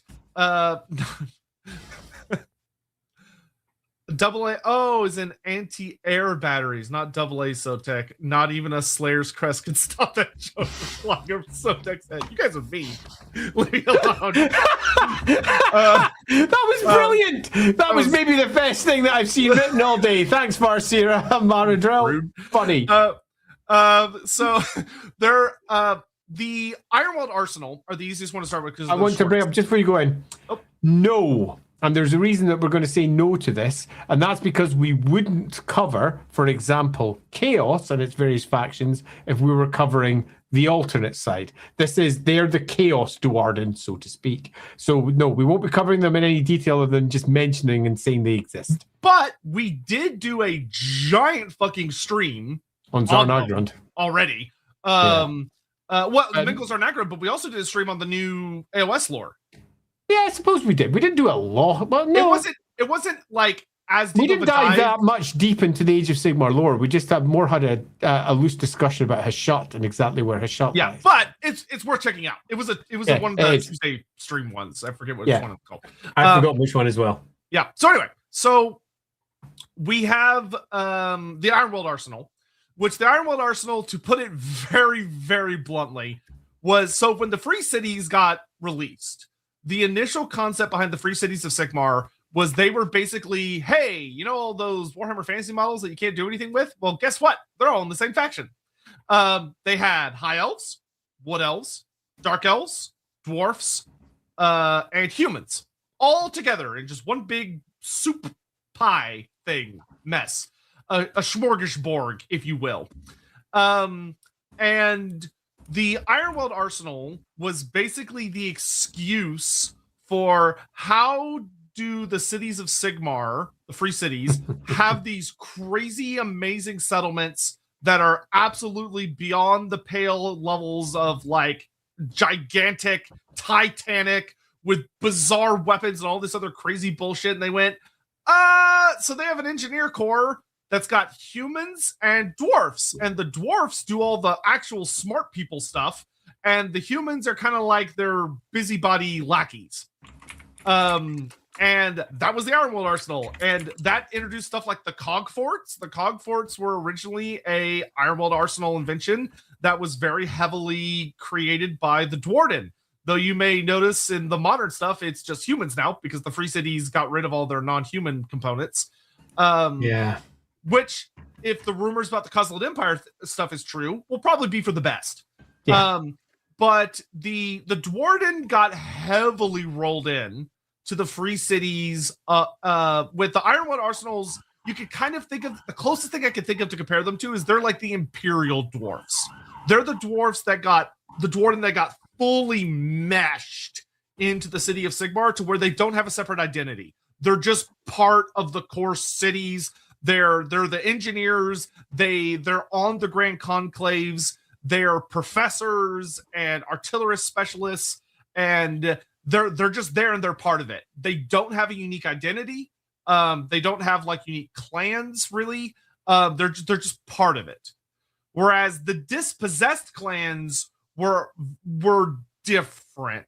They were, to put it very bluntly, they were Warhammer Fantasy dwarfs that had been picked up out of space and time and dropped into AoS, and they acted like it. With the idea being that they were dwarfs that had lived in the Great Cuzzled Empire that existed before the Age of Chaos. The Age of Chaos hits, shit hits the fan, everybody's dying everywhere, and many groups, fled for Azir because Sigmar was like, everybody come to Azir, like it was Noah's Ark, basically. And a good number of the dwarf clans made it. Not all of them, by any stretch of the imagination. Most didn't, but a good number did. And when they moved into Azir, they basically were like given homes and spaces and stuff that they kind of made their own. But they were like, we have been dispossessed. Our lands, our holds, everything has been taken from us. But to put it bluntly, they are an incredibly boring faction. Because they are literally just Warhammer fans. Like they don't even, like the Ironweld Arsenal at least has the intrigue of like they're part of the city, so they're part of the politics, they're part of the culture. They have like depending on which city you're in, the Ironworld Arsenal dwarfs or Duardin are different because they reflect the cultural identity of their city. Dispossessed, no sir, they are just fantasy dwarfs, just fantasy. And they were so eroded of identity that they even basically got rid of a lot of the basic character models, and they took the Belagar Ironhammer model and they said, "This is your Warden King." So this is your generic king model because he's our best looking dwarf model and we like him. So this is your generic guy now. And you get Ironbreakers, Longbeards, like basically the kits that still looked kind of nice. And there you go. Congrats. Yeah. Little else you can say. Dispossessed are Warhammer Fantasy Dwarves. Yeah, like they weren't fun, I'll be honest. Like they showed up in a couple of the early short stories, and I when Cities of Sigmar initially got introduced, the Dispossessed seemed like they were going to be really fun because they gave them these big lore things about how they were gathering up in their throngs in Azir. They were marching out to their ancestral lands because they were like, chaos is on the back foot. We're going to reclaim our holds. Oh, they went out and they completely dropped that storyline and nothing came of it. Yeah, yeah. There's little to say here. If you are a great fan of dwarfs, yeah, you got a bunch from Warhammer Fantasy available to you as Dispossessed, and they are given very little in the way of anything unique, interesting, or indeed any story really to tell of their own. You'd lose a few more kits. So like first edition, you had the full range. Second edition, they lost anything that basically was seen as like too fancy. So they lost the grudge throwers. They lost I think the organ gun was kicked out. Like they started getting rid of a lot of stuff. And like every edition, they shrank. And now in fourth edition, they're completely gone. Just not there. Yeah, the Dispossessed, as of right now, to my knowledge at least, are completely Legends material. Is that true? There's some inside the is Cities of Sigmar got any? They might. I read that like 3 weeks ago, so I need to go recheck Cities of Sigmar. Do I have? I can just look at the website. Age of Sigmar. Yeah, good idea. Order, Cities of Sigmar. Can I still buy Duardin kits? Nope. Let me have a quick check. Nope. They're gone. They are? There you go. Yep, there are no more. You cannot buy any Duardin kits for Cities of Sigmar anymore. I still thought there was still some marked inside the battle tome, though. I could be wrong about that, though, because I read it like 3 weeks ago, so my memories of it are already weak. Let's have a little check. Yeah, I know. Longbeards, page 143. Oh, there it is. Yeah, there it is. They after 1 year, so 1 year from this is coming up very, very soon. They have been completely squatted. So they're Legends. Cool. So they're going to Legends. So this is they're functionally they're dead in the water. Yeah. Okay, cool. They're functionally dead, but they're still kicking around out there somewhere. Yay to the Dispossessed. The only ones in the book are the Fire Slayer mercenary units. Is that right? Thanks. Oh yeah, that's what it is. There's an Army of Renown in the 4th edition Battletome that mixes and lets you bring Fire Slayers, but you cannot bring the Dispossessed anymore. Ta very muckle. Yeah. So so they're kind of not worth talking about, to be blunt. But I mean they had a legacy, and hopefully we've said this a lot over the stream. If the Kozilot Empire rumor is true, then they will be reincarnated into whatever that's going to be. Yeah, they're basically a bunch of dwarves that Grogny sort of kept safe in the realm of Azir, and then they spread out across the realms. Sigmar, not Grogny, but yeah. Well, Grogny kept them safe. I mean, Sigmar was the one who sat over them all, but Grogny was the one who's looking after these little guys in the corner. I refuse to give Sigmar all credit. Well, Literally refuse. Grogny helped because he was there. His weird absentee father forge where he pretended he was gone. Yeah, totally. I refuse to dismiss all the dwarfy goodness from it. Like my parents watch baby birds from the house. And then they come back out and they look exactly like old Warhammer dwarves because apparently that's what, they prefer. And they've just slowly but surely diminished into almost the point of nothingness. And that's because they are old Warhammer miniatures. It's what should never have happened anyway. They're a holdover from 1st edition, where they basically said, here's all the rules for your old kits and how they fit into Age of Sigmar. And they should have replaced this approximately 2 editions ago. and they just never really properly got round to it. Where they did on the Cities of Sigmar and the Human Empire side, so to speak, replaced most of the models there. You got yourself a lovely new version of what they look like with different style helmets and different style looks. Yes? I'm saying, here's hoping for 5th that it's coming up. Yeah, quite. So we might get ourselves something that's truly gorgeous for them too. I'm just not all that hopeful. Yeah, I know. Especially with all the weird rumors about the Last World and all that shit. Yeah, the Last World is, if it's a real thing, it's certainly a choice that they've made. Yeah. Some more super chats here. Lidor, what is Grombrindal at this point?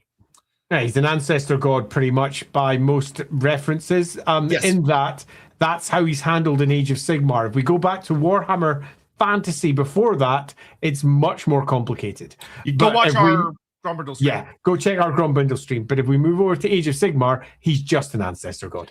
Yeah, he's just a full-on god at this point. Yeah. I would heavily recommend reading the short story series. It walks you through it to explain what he is. It does a good job of keeping it very mysterious and odd. But like the powers that he exhibits, he's just a flat-out god. Yeah, he's a flat-out god. Yeah, absolutely. God. And that's how he's clearly being handled by the writers as it currently stands. Do they change that in the future? Who knows? But as it stands, Dwarf Ancestor God, Duardin, if you prefer. Yep. The Singemeister, what are your... This is probably a good way to actually end the stream. Besides the outro.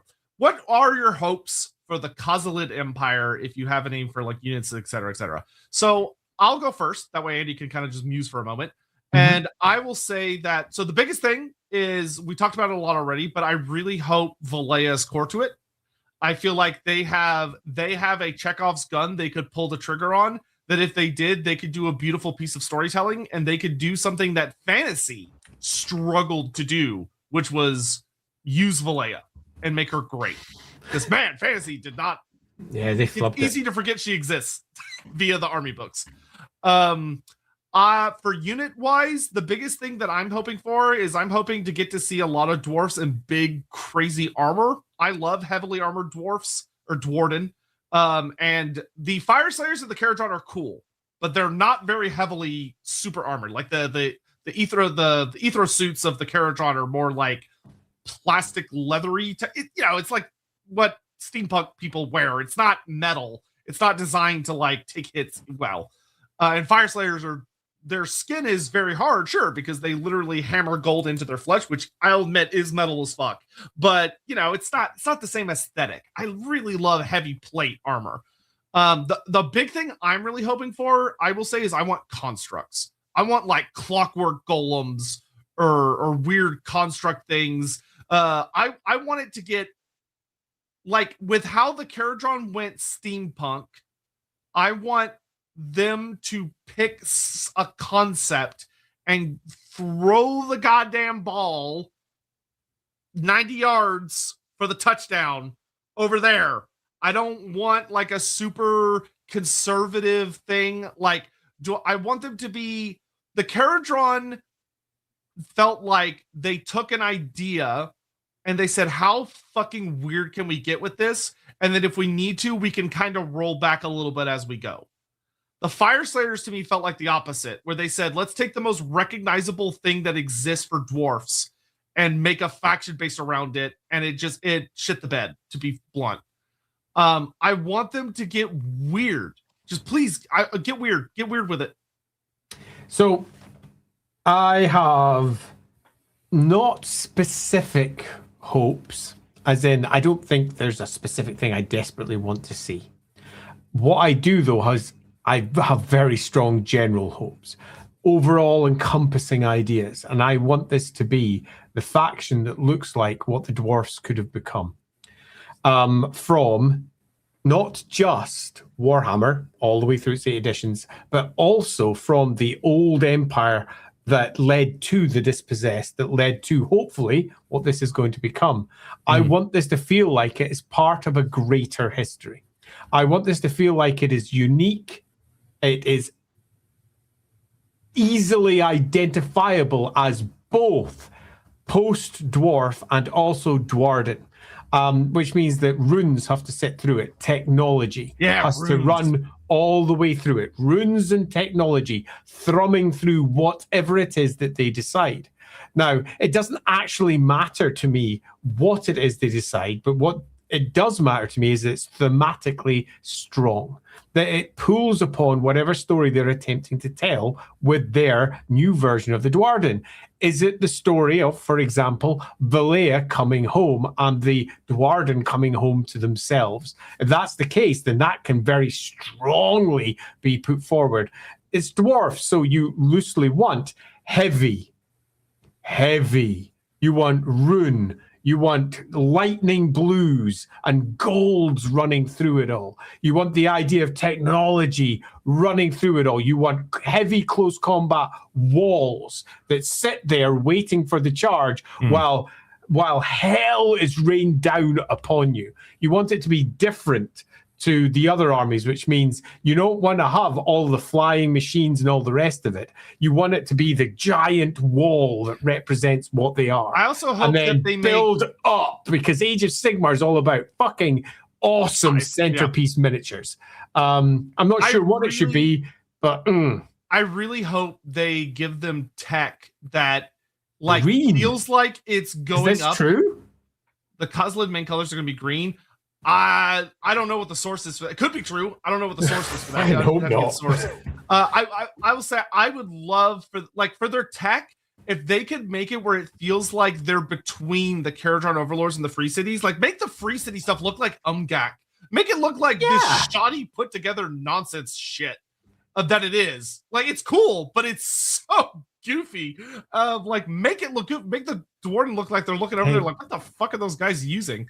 Symbol of Fate, some Titanfall, but with dwarfs, dwarven rune mechs, something like that. That makes sense. That's technology. That's dwarfs. It feels like what they would move into. You don't want it to feel like anything that 40k has offered. It's got to have that magical feel to it. That's why the runes are so essential. That's why I'm a little bit uncertain about making guns that look like 40k guns or equivalent. I'd try to make things that look more like crossbows and wider weapons, because that goes well with their squat functions. Wider weapons with runes running down their lengths, and perhaps launching something you don't expect. Just something that gives them their own thing. A big centerpiece Anvil of Doom would be hot.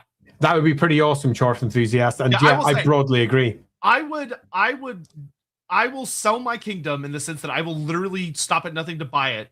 If they came out and said, you know what, like, Gotrik's part of the range, like the Gotrik mini we have, Gotrik's part of the range, or they give us a new updated one to go along with where he is in his story. The Gromberdil mini we have as part of the range which would be nice. But if they came out and said, your big centerpiece god model, like your equivalent to Nagash, Alariel, Scarbrand, Celestial Prime, and all that, if they came out and said, here's fucking Valea, just like on something, like some kind of big centerpiece diorama thing like Catacross has, I would lose my fucking mind. I wouldn't mind bringing up this comment from Devin as well, because wrong one. Sorry, Unseen Archivist. Pipe formations, much like they did, for example, in the Hobbit movie. If you see all the dwarves as they go running forward, they slam their shields down, and their long pikes come out right afterwards. It's that wall. I would argue that Lord of the Rings has done a better job characterizing the Duardin than freaking Warhammer just now, because they've got a stronger idea of what their visual identity is. And Games Workshop has yet to really decide what is the visual identity for the Duardin in Age of Sigmar. Is it the Flyer Slayers? Fuck no. Is it the good old flying Caradron doing their thing? Probably not, with their sort of circular, sort of lightning ball, almost Victoriana type look. That's not Duardin. What is the Duardin? Who are they? And that's why I want to see slam down. And the answer is probably rune, tech, squat, wall. That's the perfect answer to this super chat. Necroplayer, out of the classic fantasy races of dwarf and elf, which do you think landed into new fantasy plus better overall first now? Elf, not even close. And it's not even close. The main species identity of what is an elf, what is a Duardin, the elves, those are playable factions with the Lumineth and like the Daughters of Cain. Like they're like core identity elves. For the Duardin, there isn't one. The Fire Slayers are a very extremist subculture. The Caradrons, very extremist subculture. The majority of like what is a Duardin are not a playable faction. And it's crazy, man. And I find it really weird, really. The elves, your elves, if you prefer, have been properly expanded, discussed, spread, reformed, reforged, with an entire story for how they've come from nothing to something. Where the dwarfs, the Duardin are, we've got an enormous empire. We lost it all. We then spread about all over the place. And here's the weirdos. You can play those guys. Yeah. It's weird. Like Dwemer from Elder Scrolls. I mean, they can have aspects. But they come across a lot more delicate, which might surprise you given just how awful some of the things you can like fight against them are. Metal. Yeah, perhaps a little bit less clockwork, as they're almost metally clockwork devices. I think I would be going more for the runic side, because the dwarves of Warhammer have always been very strongly Scandinavian coded.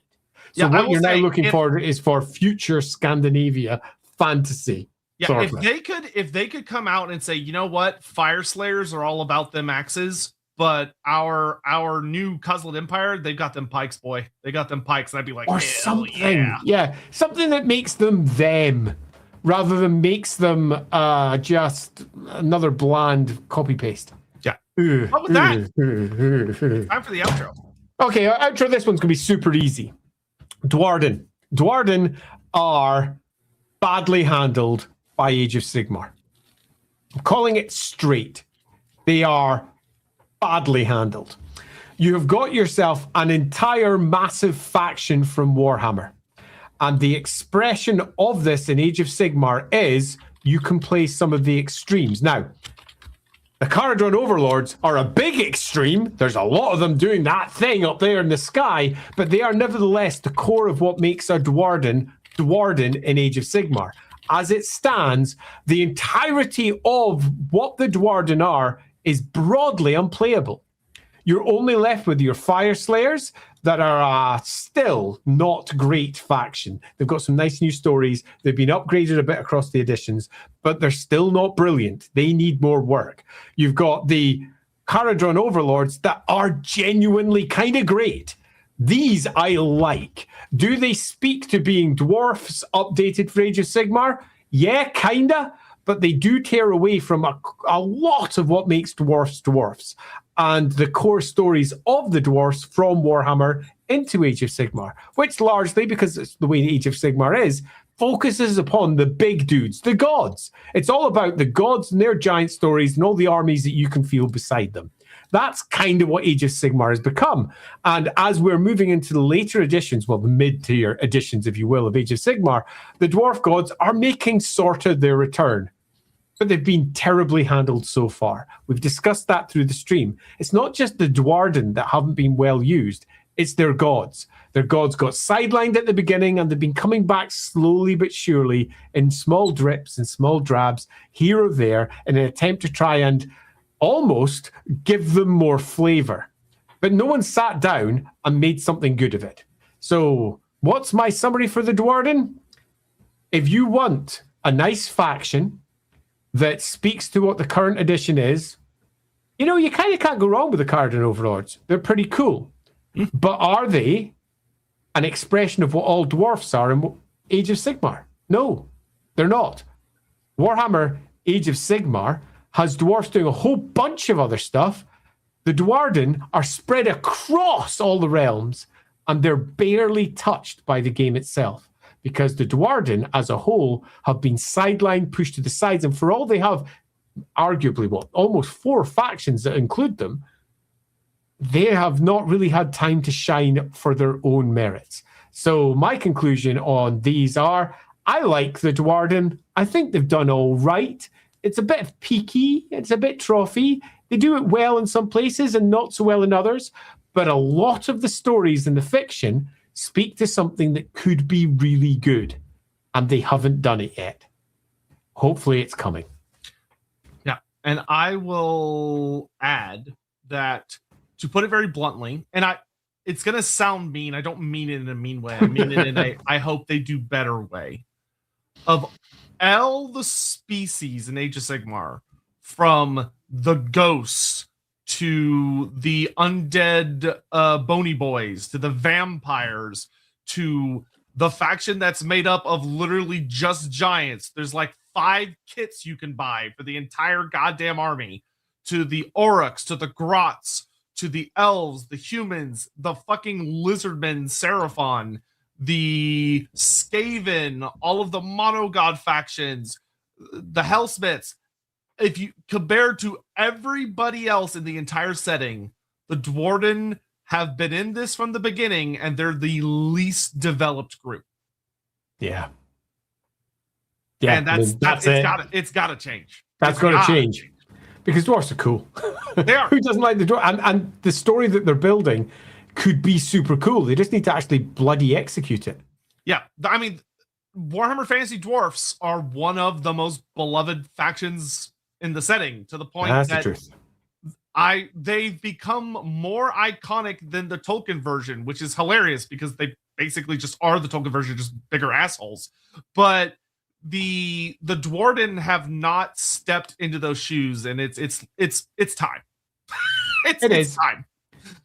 Yeah. So good luck to them. Let's grab our last couple. Thomas, thank you very much for the super chat. Hi guys, can't stay for the stream live, but thanks for doing more AoS. My favorite Dwarven are the Fire Slayers. Have fun watching, I suppose. Truly unique take on dwarfs while still being dwarfy. I love their ant society. They have so much potential. They have so much potential. I am really looking forward to the new Battle Tome, just because hopefully it'll do something. Yeah, I hope the 4th edition book is going to be good. I feel so bad for that man that is clearly just starting watching the stream. Oh no, sorry about that one, Thomas. Yeah, also, I hope you all enjoyed all this nonsense, because I will not do this for many streams because it is a pain in the ass. Worth it though. Oh, worth it. Yep. I'll still do it for some awesome. stuff, but I think I'll do an Ungrim stream on Total War later today, because why not?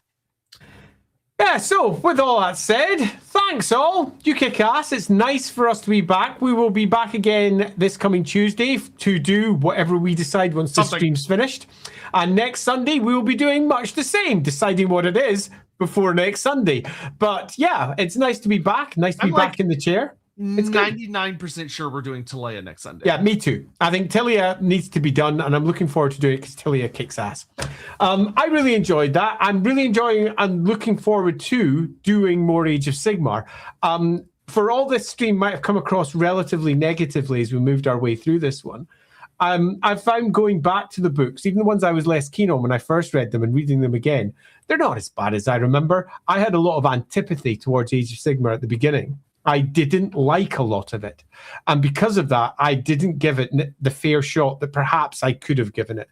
And going back to it has been quite fun, particularly when you see what it then develops into as you move through the editions. So I'm looking forward to whatever it is we do next. Much like this one, though, the subject will probably be broad. Because unlike Lorebeards Fantasy, where we keep everything tight, because there is so much for us to say, it's a legacy setting with tons of lore that we can dive into. Going broad to begin with, I think is probably better for Age of Sigmar, because there's a bunch of you that, as you've said in multiple places, don't know the setting that well. So going broad to begin with, we'll do the Duardin rather than going in and just doing one type of Flyer Slayer character, which we could do, but we're not there yet in terms of what Age of Sigmar is offering. Could I hurt myself to do a Bale Grimnir for 3 hours?